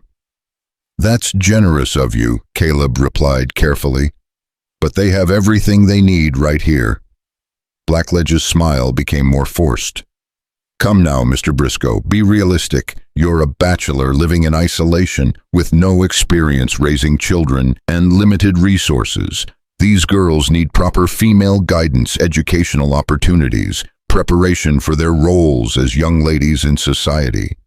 What they need, Caleb said quietly, his voice taking on that dangerous edge that people in town had learned to recognize, is to be left alone to grieve their mother and adjust to their new home. Of course, Blackledge agreed quickly. I'm not suggesting any immediate changes, but surely you can see that long-term arrangements should be considered. I have resources, connections, the ability to provide these children with advantages you simply cannot match. Annie, who had been listening to this exchange with growing anxiety, suddenly spoke up. We don't want to go with you. We want to stay with Papa Caleb. The unconscious use of Papa sent a surge of protectiveness through Caleb that surprised him with its intensity. These children had been his responsibility for less than 2 days, but already he felt a paternal bond that was fierce and unshakable. Children don't always know what's best for them, Blackledge said condescendingly. Sometimes adults have to make difficult decisions on their behalf. Sometimes, Caleb agreed, his hand settling protectively on Rose's shoulder. But not today, and not by you. The dismissal was clear and final, but Blackledge didn't retreat immediately. Instead, he reached into his coat and withdrew an expensive business card. Think about it, Mr. Brisco, he said, offering the card. My offer stands. When you realize that your situation isn't sustainable, contact me. I'm prepared to be very generous in compensating you for your time and trouble. Caleb stared at the offered card without taking it. Mr. Blackledge, I think you should leave now. I'm simply trying to do what's best for these children, Blackledge protested. Surely their welfare is more important than your pride. Their welfare, Caleb replied, his voice getting quieter in that way that made smart people nervous, is not your concern. They have a guardian, they have a home, they have everything they need. Something in Caleb's tone must have finally penetrated Blackledge's confidence, because the man took a step backward, but his expression had shifted from false friendliness to something harder and more calculating. We'll see about that, he said quietly. The territorial authorities take a very dim view of unsuitable guardianship arrangements. Sometimes they have to intervene to protect children from situations that appear questionable. The threat was no longer veiled, and Caleb felt his temper rising like a tide. But with the girls watching and listening, he forced himself to remain controlled. "Mr. Blackledge," he said evenly, "if you threaten my family again, you and I are going to have a very different kind of conversation. I suggest you leave now, while this one can still end peacefully." For a moment, the two men stared at each other across a gulf of mutual hostility. Then Blackledge forced his politician's smile back into place and tipped his hat. "Good day, Mr. Brisco. Girls." He nodded to Annie and Rose, then turned and walked away with the measured pace of a man who was used to getting his way eventually, even if not immediately. Dr. Hartley, who had been watching this confrontation from a distance, approached as Blackledge disappeared around the corner of the church. "Caleb," he said quietly, "be careful with that one. Hiram Blackledge is not a man who accepts being told no. He has money, political connections, and a reputation for getting what he wants, regardless of who gets hurt in the process." "What does he want with the girls?" Caleb asked, though he suspected he already knew the answer. "I'm not sure," Hartley admitted, "but I've heard rumors about Blackledge and Margaret Donnelly. Some say he was more interested in her than simple business would warrant. There might be more to this story than any of us know."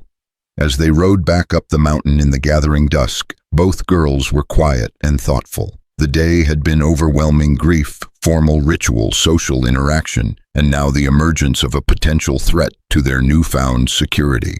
"Papa Caleb," Annie said, eventually using the title that had slipped out during her confrontation with Blackledge. "Are you really our papa now?" The question went straight to the heart of what they were all trying to figure out. Caleb was their legal guardian, their protector, their provider. But was he their father? Could he be their father? Did they want him to be, "I'm whatever you need me to be," he said carefully. "Guardian, protector, teacher, friend. If you want me to be your papa, then yes, I can be that too."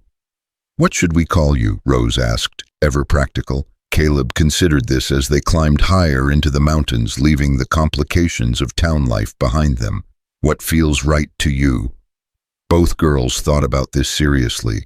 "Papa feels right," Annie said finally, "but different from our real papa." "Maybe Papa Caleb," Rose suggested. "So we remember that we had two papas who loved us, even though we only knew one of them." The solution was elegant in its simplicity, acknowledging both their biological father and their chosen father without diminishing either relationship. "Papa Caleb it is," he agreed, and felt something settle into place in his chest, a sense of identity and purpose that he hadn't experienced since his previous life had been destroyed by loss and tragedy. Back at the cabin, as evening settled over the mountain like a comfortable blanket, the three of them established new routines that would become the foundation of their family life. Caleb prepared a simple supper while the girls fed the chickens and gathered eggs. They ate together at the large wooden table, talking about the day's events and planning for tomorrow. After supper, Caleb kept his promise about the carved animals. While the girls watched in fascination, he selected pieces of wood and began the careful process of shaping Annie's bird and Rose's protective animal, which had evolved into a fierce but gentle wolf. "The secret to carving," he explained as he worked, "is to see what's already hidden in the wood and just help it come out. Every piece of wood has something inside it waiting to be discovered." "Like people?" Rose asked, with that unsettling perceptiveness that seemed to characterize her observations. "Exactly like people," Caleb agreed, surprised by the child's insight. "Sometimes we don't know what we're capable of being until circumstances force us to discover it."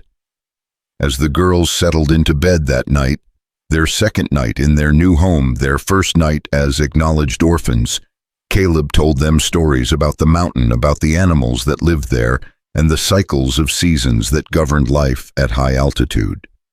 In winter, he explained, everything slows down and rests. The bears sleep in their dens, the plants stop growing, even the streams move more slowly under the ice. But it's not dead, it's just waiting. When spring comes, everything wakes up stronger and more beautiful than before. "Like us?" Annie asked sleepily. Like you, Caleb confirmed. Right now, you're in your winter. Everything feels cold and hard and like it might never change. But spring will come, and when it does, you'll be stronger and more beautiful than you ever imagined. As the girls drifted off to sleep, Caleb sat by the fire thinking about the challenges that lay ahead. Blackledge's threats would have to be taken seriously.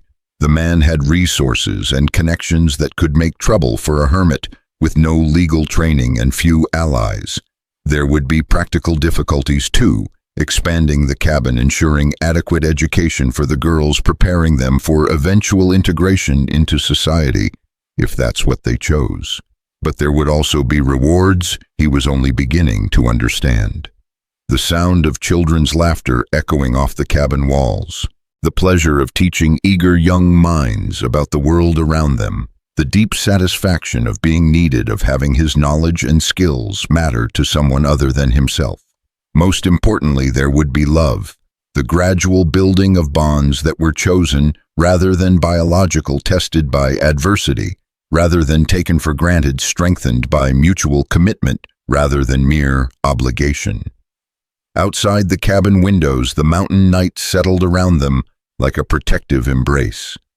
Somewhere in the darkness, Hiram Blackledge was probably planning his next move, thinking about legal strategies and social pressures that might separate these children from their chosen guardian.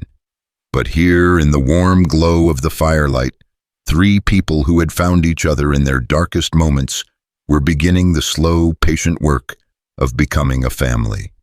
And that Caleb thought, as he settled down to sleep, was worth fighting for with every resource at his disposal. The storm broke 3 weeks later, but it wasn't the kind that brought rain or snow to the mountain peaks. It arrived in the form of a territorial marshal named Samuel Crawford, accompanied by 2 deputies and carrying legal documents that would test everything Caleb had promised about protecting his new family.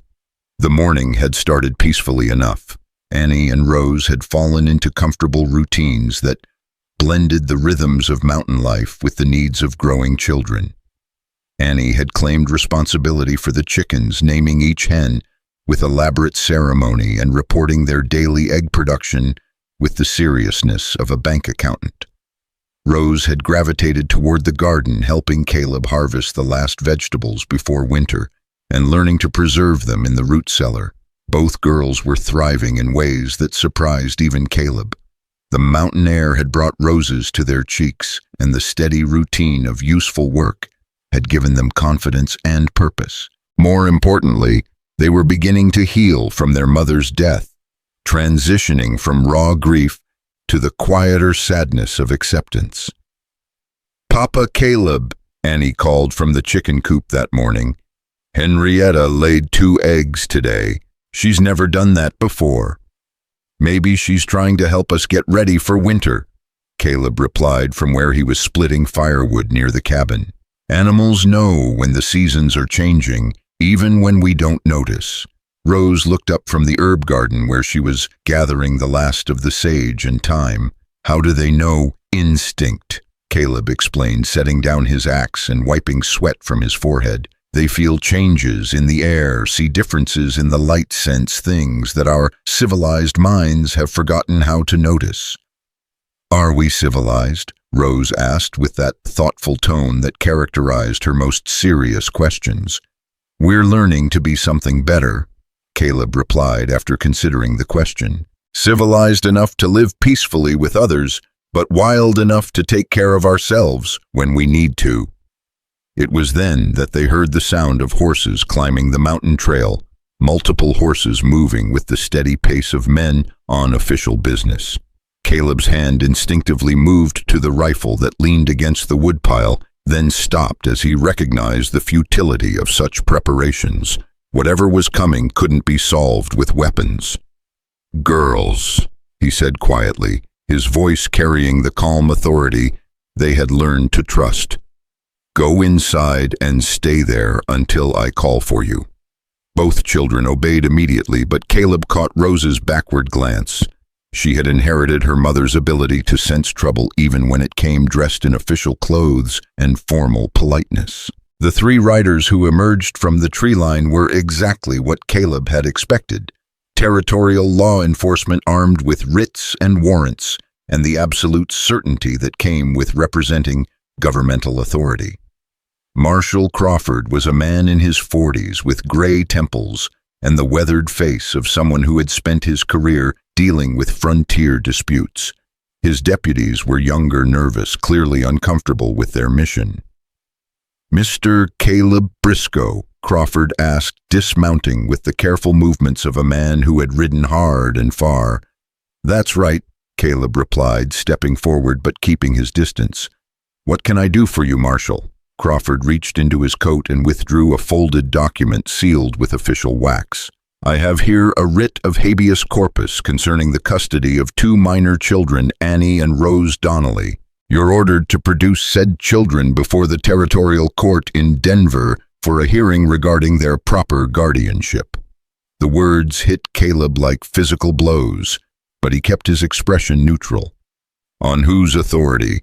"Petition filed by Mr. Hiram Blackledge," Crawford replied, consulting a second document. "Claims to be a relative of the deceased Margaret Donnelly and questions the suitability of current guardianship arrangements." "Blackledge is lying," Caleb said flatly. "He's no relative of those children." "That's for the court to determine," Crawford replied with professional detachment. "My job is to serve the writ and ensure the children's appearance at the hearing. The legal questions will be settled by a proper judge." From inside the cabin came the sound of Annie's voice, high and frightened. "Papa, Caleb, what's happening?" The sound of his adopted daughter's fear nearly broke Caleb's carefully maintained control. These men were here to take away the children who had become the center of his world, to drag them to a courtroom, where lawyers and judges who had never met them would decide their fate based on legal technicalities and social prejudices. "When?" he asked, forcing himself to focus on practical matters. "Hearing is set for next Monday," Crawford replied. "That gives you 6 days to arrange transportation and prepare any legal representation you might require." "And if I refuse to comply?" Crawford's expression hardened slightly. "Then my deputies and I will arrest you for contempt of court and take the children into protective custody pending the hearing." "I'd rather not do that, Mr. Brisco. I've heard good things about what you've done for those girls, but the law is the law." Caleb studied the marshal's face, looking for any sign of sympathy or flexibility. What he found was a man doing his job according to the rules, regardless of his personal feelings about the situation. "I'll need to see that writ," Caleb said, finally. Crawford handed over the document and Caleb read it carefully, despite his limited legal knowledge. The language was dense and formal, but the meaning was clear. Hiram Blackledge had convinced someone in Denver that the girls were being improperly cared for, and the territorial government was taking his concerns seriously enough to order a formal hearing. "Marshal," Caleb said as he finished reading, "those children have been through enough trauma. Their mother died 3 weeks ago, and they're just starting to feel secure again, dragging them to Denver for a court proceeding." "I understand your concerns," Crawford interrupted, and his tone suggested genuine sympathy. "But the petition raises serious questions about their welfare. Mr. Blackledge has presented evidence suggesting that you're not providing adequate education, proper female supervision, or appropriate preparation for their futures as young ladies." "What kind of evidence?" Crawford consulted his papers again. "Testimony from concerned citizens of Timber Hollow, documentation of your isolated living conditions, questions about your background and character. There are also suggestions that the original custody arrangement was irregular and possibly invalid." Caleb felt a cold rage building in his chest. Blackledge had been busy during the past 3 weeks, using his money and connections to build a case against a man who had done nothing more than provide a home for orphaned children. "Can I see the children now?" Crawford asked. "The court requires verification of their current condition and treatment." There was no point in delaying the inevitable. Caleb called the girls outside, watching as they emerged from the cabin with obvious reluctance and fear. Both children immediately moved to stand beside him, Annie taking his hand while Rose positioned herself slightly behind his leg. "Annie and Rose Donnelly?" Crawford asked gently, kneeling down to their level. Both girls nodded, but neither spoke. "I'm Marshal Crawford. I need to ask you some questions about how you're being treated here. Are you getting enough food?" "Yes, sir," Annie replied in a small voice.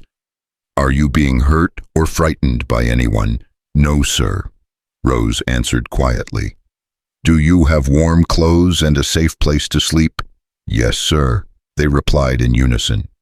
Crawford's questioning continued for several minutes, covering basic welfare concerns with professional thoroughness.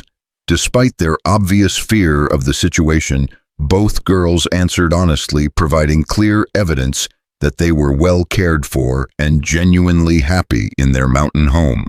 But Caleb knew that wouldn't be enough. The legal system wasn't primarily concerned with the children's happiness or even their welfare in any meaningful sense. It was concerned with propriety, social conventions, and the opinions of influential men like Hiram Blackledge. "Mr. Brisco," Crawford said, as he concluded his questions, "I need to inform you that if you fail to appear for the hearing or if you attempt to flee the jurisdiction with these children, you'll be charged with kidnapping and hunted down by federal marshals. This is a serious legal matter that requires your full cooperation." "I understand," Caleb replied, though cooperation was the last thing on his mind. After the marshal and his deputies rode away, Caleb found himself alone with two frightened children who were looking to him for explanations and reassurance he wasn't sure he could provide. "Are they going to take us away?" Annie asked, her eyes wide with the fear of abandonment that had haunted both girls since their mother's death. "Not if I can help it," Caleb promised, but the words felt hollow even as he spoke them. How could one man with no legal training, no money, and no political connections fight against someone like Blackledge in a territorial courtroom? "What's going to happen to us?" Rose asked with that directness that cut straight to the heart of every difficult situation. Caleb knelt down so he could look both girls in the eyes. "Next week, we're going to have to go to Denver and talk to a judge. This judge is going to decide whether you should stay here with me or go live with Mr. Blackledge." "But we don't want to live with him," Annie protested. "We want to stay here with you." "I know," Caleb said softly, "and we're going to tell the judge that. We're going to explain how happy you are here, how well you're doing, how much we all love each other." "Will the judge listen?" Rose asked, and her question revealed a wisdom beyond her years, an understanding that adult decisions weren't always based on what children wanted or needed. "I don't know," Caleb admitted, "but we have to try."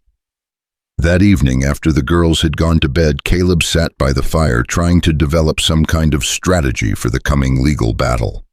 His first instinct was to run to pack up essential supplies and disappear into the deep wilderness where no marshal or court order could reach them. He knew these mountains better than any lawman, could live off the land indefinitely, could keep the girls safe from Blackledge's schemes through simple geographical separation. But running would make them fugitives, always looking over their shoulders, always afraid of discovery. The girls would grow up in hiding, cut off from normal society, forever marked as criminals. That wasn't the life he wanted for them, wasn't the future their mother had envisioned when she entrusted them to his care. No, they would have to fight this battle in the courtroom using whatever weapons they could muster against Blackledge's wealth and influence. The next morning brought an unexpected ally. Dr. Hartley arrived at the cabin just after breakfast, his horse lathered from the hard ride up the mountain trail. "I heard about the marshal's visit," he said without preamble as Caleb met him on the porch. "News travels fast in a small town, especially when it's bad news." "Doc," Caleb said, relief evident in his voice. "I'm glad you're here. I need help, and I'm not too proud to admit it."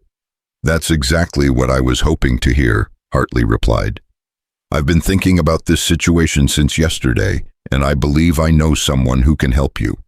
He reached into his medical bag and withdrew a letter already sealed and addressed. "Nora Reyes," he explained. "She's a midwife who works the circuit between here and Denver, but she's also one of the most respected advocates for children's welfare in the territory. She's been involved in several custody cases, always fighting for what's truly best for the children rather than what looks proper on paper." Caleb took the letter gratefully. "Will she come?" "If I explain the situation properly, yes. Nora has no tolerance for men who use the legal system to satisfy their own selfish desires at children's expense. She'll see right through whatever game Blackledge is playing." "What kind of game is he playing?" Caleb asked. "I can't figure out what he really wants with the girls." Dr. Hartley's expression grew grave.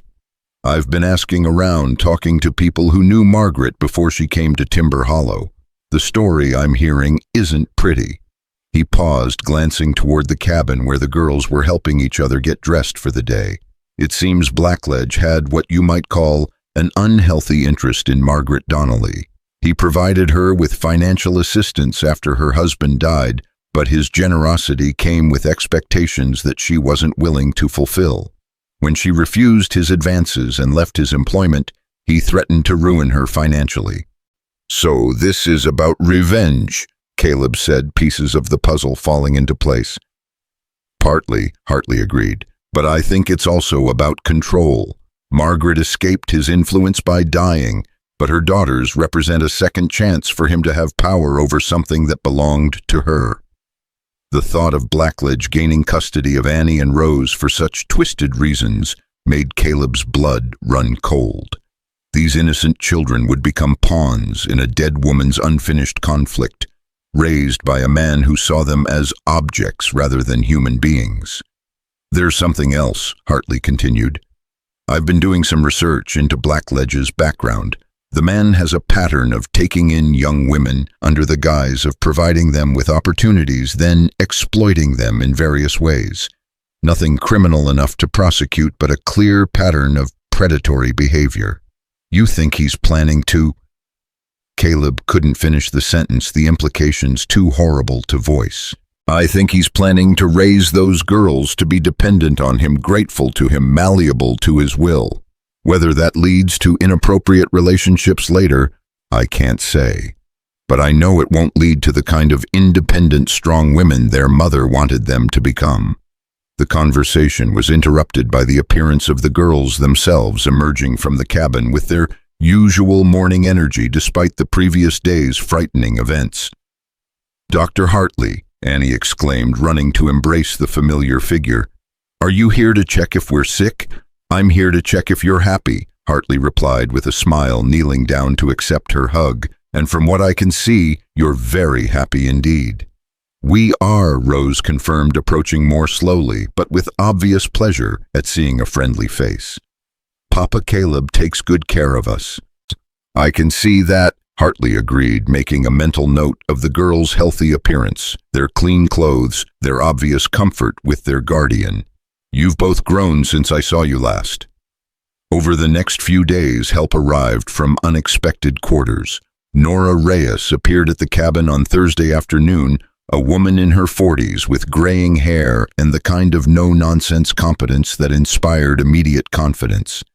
She spent hours talking with the girls, observing their interactions with Caleb, taking detailed notes about their living conditions and educational progress. "Mr. Brisco," she said, as they sat on the porch after the girls had gone to bed, "I want you to understand something. This hearing isn't really about whether you're a suitable guardian. You clearly are. It's about whether the territorial court system can be manipulated by wealthy men who don't like the outcomes of legally valid custody arrangements." "Can it be?" Caleb asked.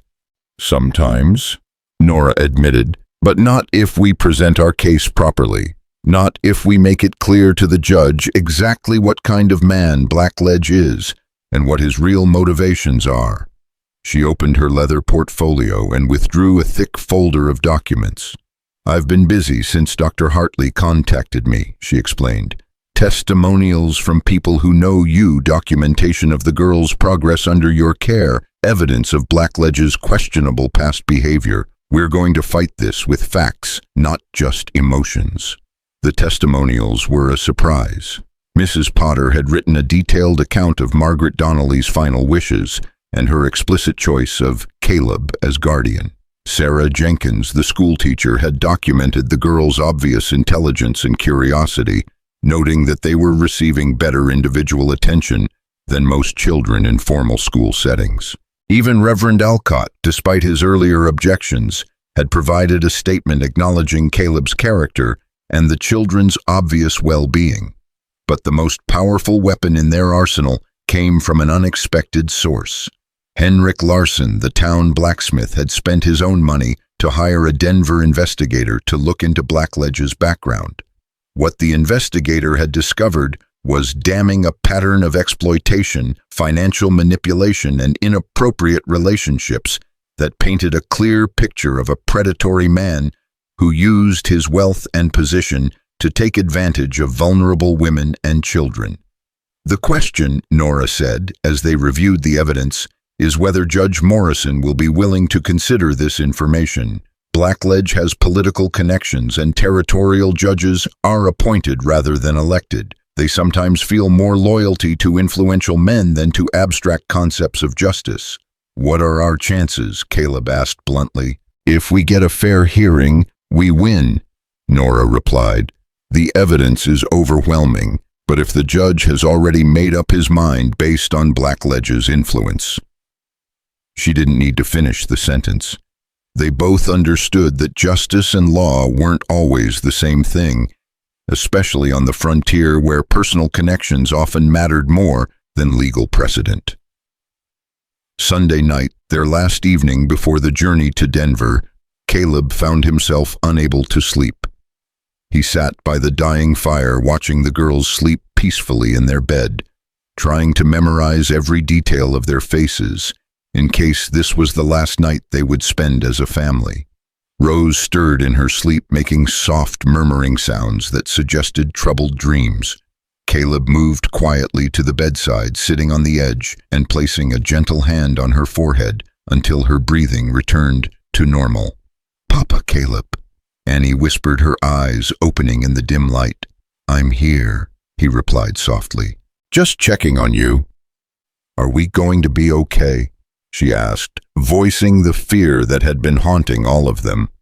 "We're going to fight," Caleb promised, "and we're going to fight with everything we have. No matter what happens, I want you to remember that you are loved, that you are wanted, that you deserve to be happy." "Will you come visit us if we have to go away?" Rose asked, apparently having been awake and listening. The question broke Caleb's heart because he knew the answer. If Blackledge gained custody, he would make sure that Caleb never saw the girls again. The man was vindictive enough to cut off all contact, simply to cause maximum pain. "I'll do everything in my power to stay part of your lives," he said carefully. "But if something happens, if we get separated, I want you both to remember that this isn't your fault.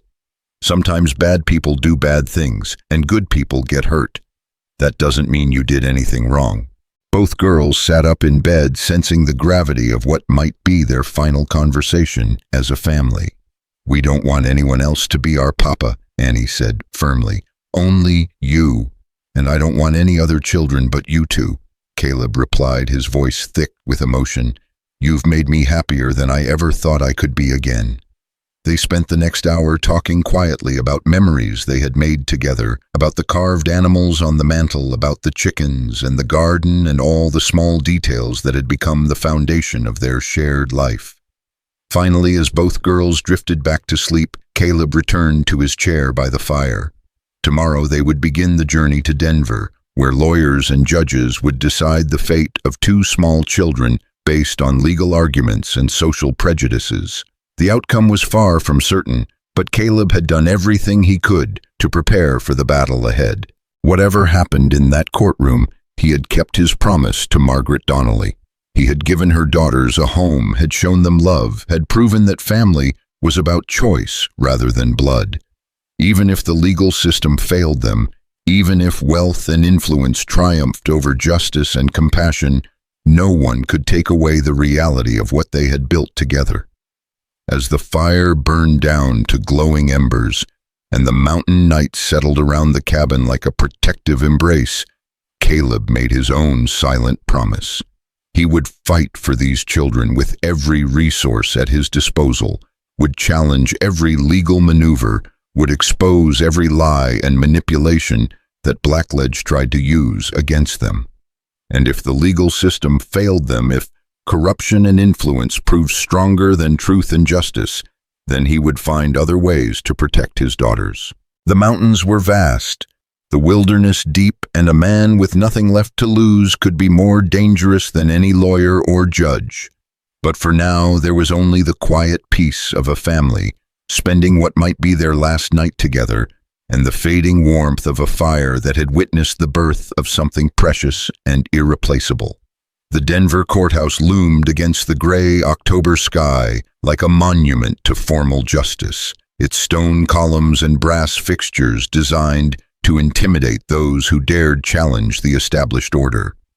Caleb stood on the courthouse steps with Annie and Rose flanking him, their small hands gripping his with desperate intensity as they watched well-dressed lawyers and officials hurrying past with briefcases and self-important expressions. "It's bigger than our whole town," Annie whispered, craning her neck to see the top of the building. "Buildings don't make decisions," Caleb reminded her gently. "People do.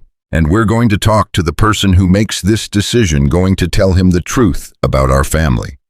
Nora Reyes approached from across the street, her arms full of legal documents and her face set with determined professionalism. She had spent the previous evening coaching Caleb and the girls on courtroom procedure, explaining how to address the judge, when to speak and when to remain silent, how to present themselves as a legitimate family deserving of legal protection. "Are you ready?" she asked, though her question was directed more at Caleb than the children. "As ready as we can be," he replied, adjusting his best shirt and the borrowed jacket that Dr. Hartley had insisted would make him look more respectable to a territorial judge. They climbed the courthouse steps together, passing beneath the carved inscription that promised equal justice under law in bold Latin script. Inside, the building's marble floors and vaulted ceilings created an echo that made every footstep sound ominous and final. The courtroom itself was smaller than Caleb had expected, but no less intimidating. Dark wood paneling rose to meet a coffered ceiling, while tall windows cast geometric patterns of light across rows of polished benches. At the front of the room, an elevated platform held the judge's bench, flanked by flags and overshadowed by a portrait of President Arthur that seemed to watch over the proceedings with stern disapproval. Hiram Blackledge was already present, seated at a table with two expensively dressed lawyers who exuded the kind of confidence that came from winning cases through superior resources rather than superior arguments. Blackledge himself wore a perfectly tailored suit and an expression of paternal concern that would have been convincing to anyone who didn't know his true motivations.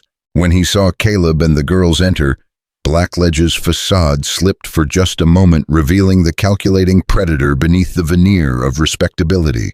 Then the mask was back in place, and he nodded gravely as if saddened by the necessity of these proceedings. "Remember," Nora whispered to Caleb as they took their seats at the defendant's table, "he's going to try to make you look like an unfit guardian. Don't let him provoke you into losing your temper. The judge needs to see you as a stable, responsible father figure."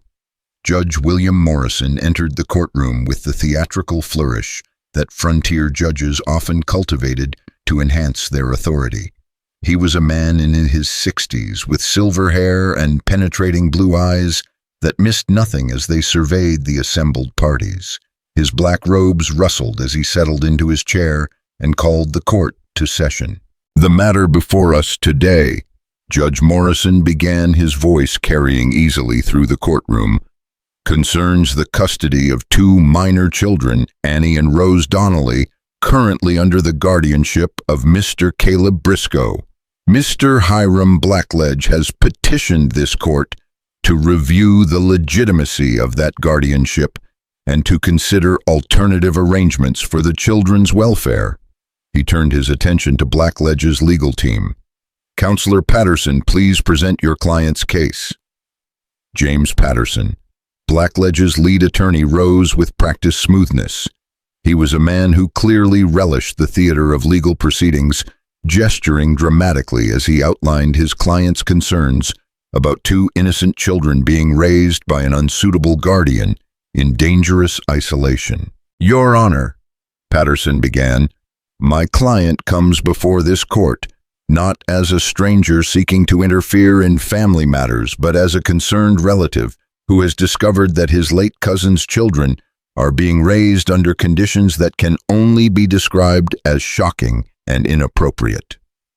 The lie was delivered with such conviction that several observers in the courtroom nodded sympathetically. Caleb felt his jaw clench, but Nora's hand on his arm reminded him to remain silent. "Mr. Blackledge has discovered," Patterson continued, "that these two precious girls, barely more than babies, are being raised in a remote mountain cabin by an unmarried man with no experience in child rearing, no understanding of their educational needs, and no ability to provide them with the feminine guidance essential to their proper development."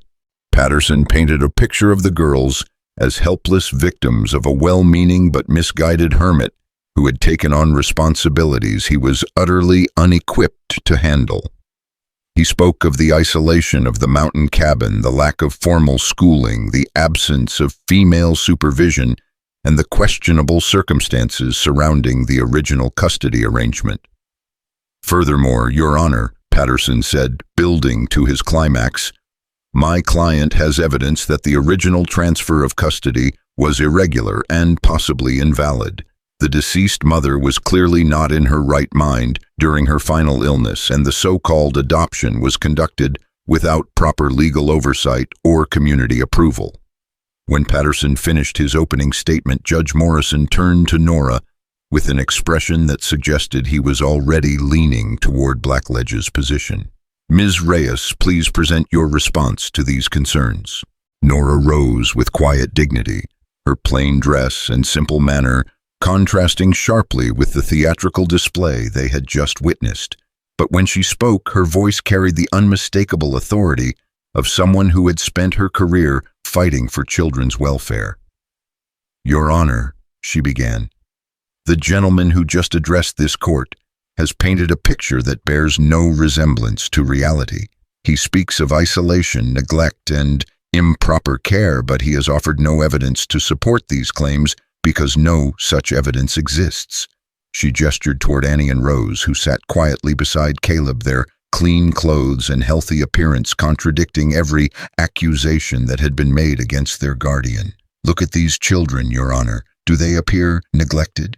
Do they seem frightened or unhappy? Do they show any signs of the abuse or inadequate care that Mr. Patterson has described?"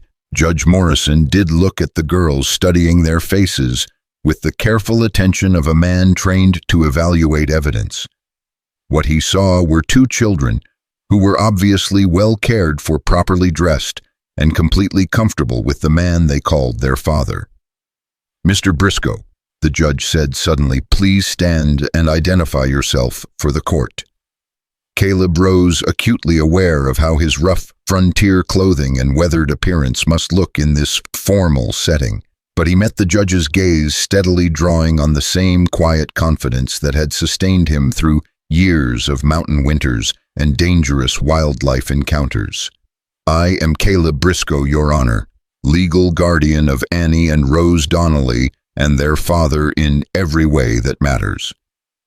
"Tell me about the circumstances under which you acquired custody of these children," Judge Morrison commanded. Caleb took a deep breath and began to tell the story of that October morning in Timber Hollow's town square when a dying mother had been forced to find someone willing to take responsibility for her orphaned daughters. He spoke simply and honestly, without legal flourishes or dramatic gestures, letting the raw truth of the situation speak for itself. "Margaret Donnelly was dying, Your Honor, She knew she had only days left, and she needed to find someone who would care for her children after she was gone. The town had 3 months to come up with alternatives, but nobody stepped forward. I did what any decent person would do. I offered to help. "And you paid $1 for custody?" Judge Morrison asked, clearly troubled by this detail. "The dollar was Margaret's idea," Caleb explained. "She said it would make the transaction legal binding. She wanted there to be no question that I had chosen these children, and they had been given to me with full legal consent." Patterson jumped to his feet. "Your Honor, this admission proves my point exactly. Children are not commodities to be bought and sold like livestock. The entire arrangement was irregular and inappropriate. Children aren't commodities." Caleb agreed, his voice rising slightly, despite Nora's earlier warnings about maintaining composure. "But they're also not political pawns to be manipulated by men who see them as opportunities rather than human beings." Judge Morrison banged his gavel sharply. "Mr. Brisco, you will address your remarks to the court, not to opposing counsel." "Yes, Your Honor," Caleb replied, but his eyes remained fixed on Blackledge, who was watching the proceedings with the satisfied expression of a man who believed he was winning.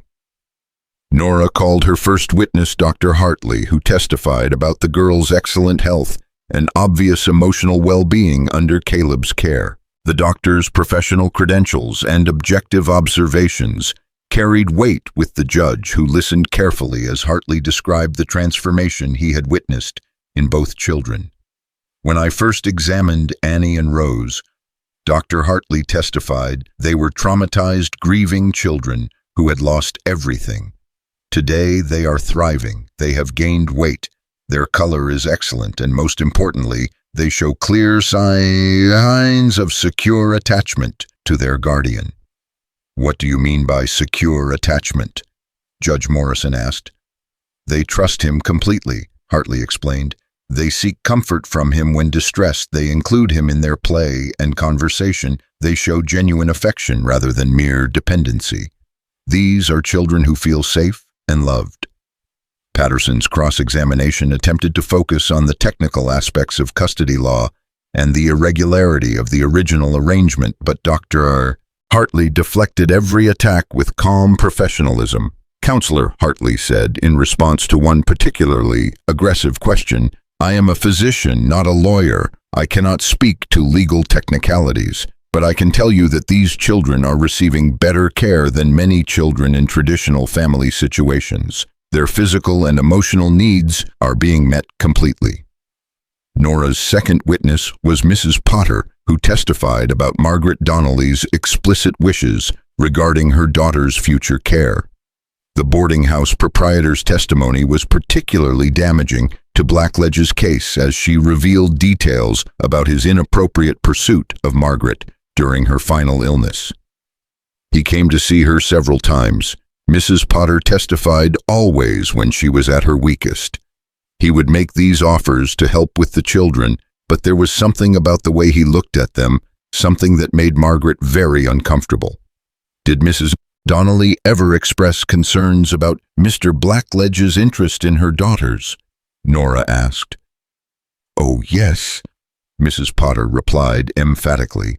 "She told me specifically that she didn't trust him, that she was afraid he would try to claim the girls after she died. That's why she was so relieved when Mr. Brisco stepped forward. She knew he would protect them from Mr. Blackledge."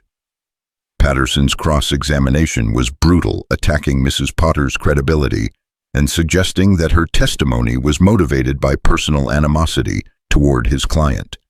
But the elderly woman held her ground, answering every question with the quiet dignity of someone telling the truth. The afternoon brought testimony from several residents of Timber Hollow, each offering perspectives on Caleb's character and the children's obvious happiness under his care. Sarah Jenkins, the school teacher, provided detailed observations about the girls' intellectual development and emotional stability. Henrik Larson testified about Caleb's reputation for integrity and reliability within the community. But it was Reverend Alcott's testimony that proved most surprising. The clergyman who had initially opposed the custody arrangement now spoke passionately about the transformation he had witnessed in both the girls and their guardian. "Your Honor," Reverend Alcott testified, "I must confess that I initially had serious doubts about Mr. Briscoe's suitability as a guardian, but I have watched this family for the past month, and I have seen something beautiful emerge from tragedy. These children have found not just a guardian, but a father who loves them completely." "You believe Mr. Briscoe is providing adequate moral and religious guidance?" Judge Morrison asked. "I believe he is providing something more important than formal religious instruction," Reverend Alcott replied. "He is teaching them by example what it means to live with integrity, to take responsibility for others, to keep promises even when it's difficult. These are the foundations of any meaningful faith." As the day wore on, it became clear that Nora's strategy was working. Witness after witness painted a picture of a loving, functional family that happened to live in unconventional circumstances. The evidence of neglect or abuse that Blackledge's lawyers had promised simply didn't exist. Patterson's counterattack focused on technical legal issues and social propriety. He called witnesses who testified about the importance of formal education, proper feminine supervision, and social connections that could benefit the girls' future prospects. But his witnesses had never met Annie, and Rose had never observed their daily lives, had no first-hand knowledge of their actual well-being. The turning point came when Judge Morrison announced that he wanted to speak with the children directly. Both Annie and Rose were called to the witness stand, where they sat side by side in chairs that were far too large for them, their legs swinging nervously as they faced the imposing figure of the territorial judge. "Annie and Rose," Judge Morrison said gently, his stern courtroom manner softening as he addressed the children. "I need to ask you some questions. Do you understand that you must tell the truth?" Both girls nodded solemnly. "Are you happy living with Mr. Briscoe?" "Yes, sir," Annie replied immediately. "Papa Caleb takes very good care of us." "Do you feel safe in your mountain home?" "Yes, sir," Rose answered quietly. "It's the most beautiful place in the world." "If you could choose where to live and who to live with, what would you choose?" Annie looked directly at Blackledge, then back at the judge. "We want to stay with Papa Caleb forever and ever. He loves us, and we love him." Rose nodded emphatically.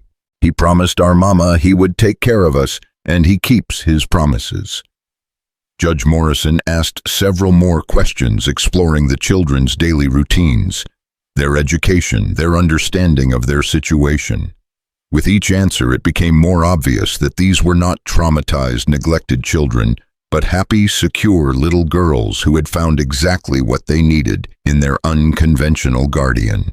Patterson attempted to cross-examine the children, but his questions quickly revealed his fundamental misunderstanding of what was truly important for their welfare. When he asked Annie whether she wouldn't prefer to live in a big house with fancy clothes and formal schooling, her response was devastating to his case. "Houses don't matter," Annie said with the wisdom of a much older person. "What matters is having someone who chooses to love you every day." As the formal testimony concluded, Judge Morrison called for closing arguments. Patterson made one final attempt to convince the court that wealth and social position were more important than love and stability, but his arguments rang hollow in the face of the evidence they had heard. Nora's closing was simple and direct. "Your Honor, this case is not complicated. 2 orphaned children have found a father who loves them completely, and that father has created a home where they are thriving. Mr. Blackledge offers them wealth and social position, but he cannot offer them what they already have, a family built on genuine love and mutual commitment." As Judge Morrison retired to consider his decision, the courtroom fell into tense silence. Caleb sat with his arms around both girls, trying to project confidence he didn't feel, while they waited for a stranger to decide their fate.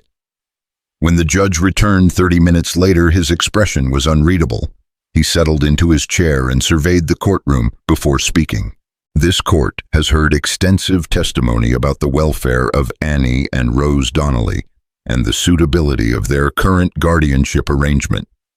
The evidence presented falls into two distinct categories: theoretical concerns about social propriety and conventional child-rearing practices versus documented evidence of actual child welfare and family stability.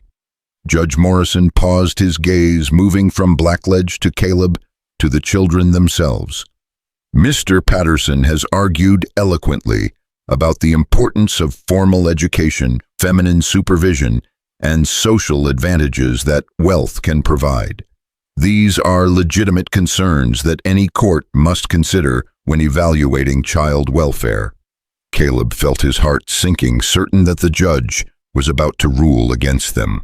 However, Judge Morrison continued, this court has also heard compelling evidence that Annie and Rose Donnelly are currently receiving excellent care from a guardian who has demonstrated both capability and genuine devotion to their welfare. More importantly, the children themselves have expressed clearly and consistently their desire to remain with Mr. Brisco. The judge's voice grew stronger and more decisive.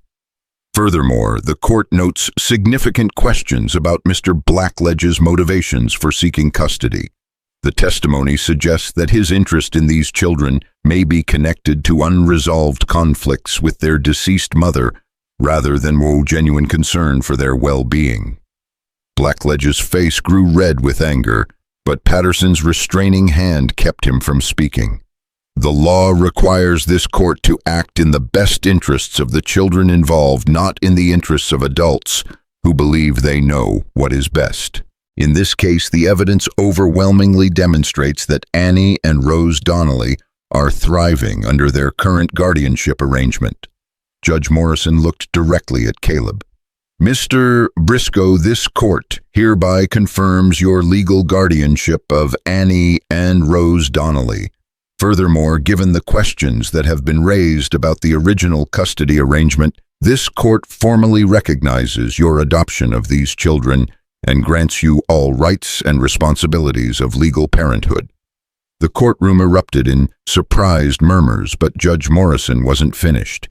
Mr. Blackledge, this court strongly advises you to respect this family's privacy and well-being. Any further legal harassment or attempts to interfere with these children's lives will be met with serious consequences.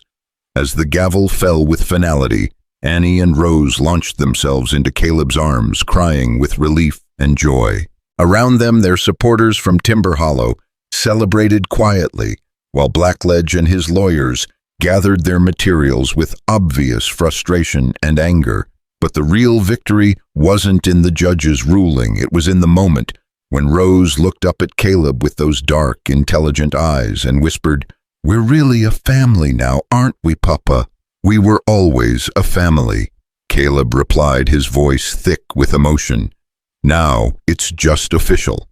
As they left the courthouse together, walking into the Denver sunset with their legal victory secured and their future bright with possibility, Caleb reflected on the journey that had brought them to this moment. A dying mother's desperate auction had become a love story. A hermit's isolated existence had become a family's foundation. Two orphaned children had found not just a guardian, but a father who would move mountains to protect them. The law had recognized what their hearts had known from the beginning, that family was not about blood or convention or social approval, but about the daily choice to love, protect, and nurture those who needed it most. And in the end, that choice made first by a dying mother in a town square, then by a broken man seeking redemption, and finally by two small girls brave enough to trust again, had proved stronger than wealth, influence, or the prejudices of a world that too often valued appearance over reality. They were a family legal and true and unbreakable, walking together into whatever future awaited them, with the unshakable knowledge that love, once freely given and gratefully received, could triumph over any obstacle that dared stand in its way.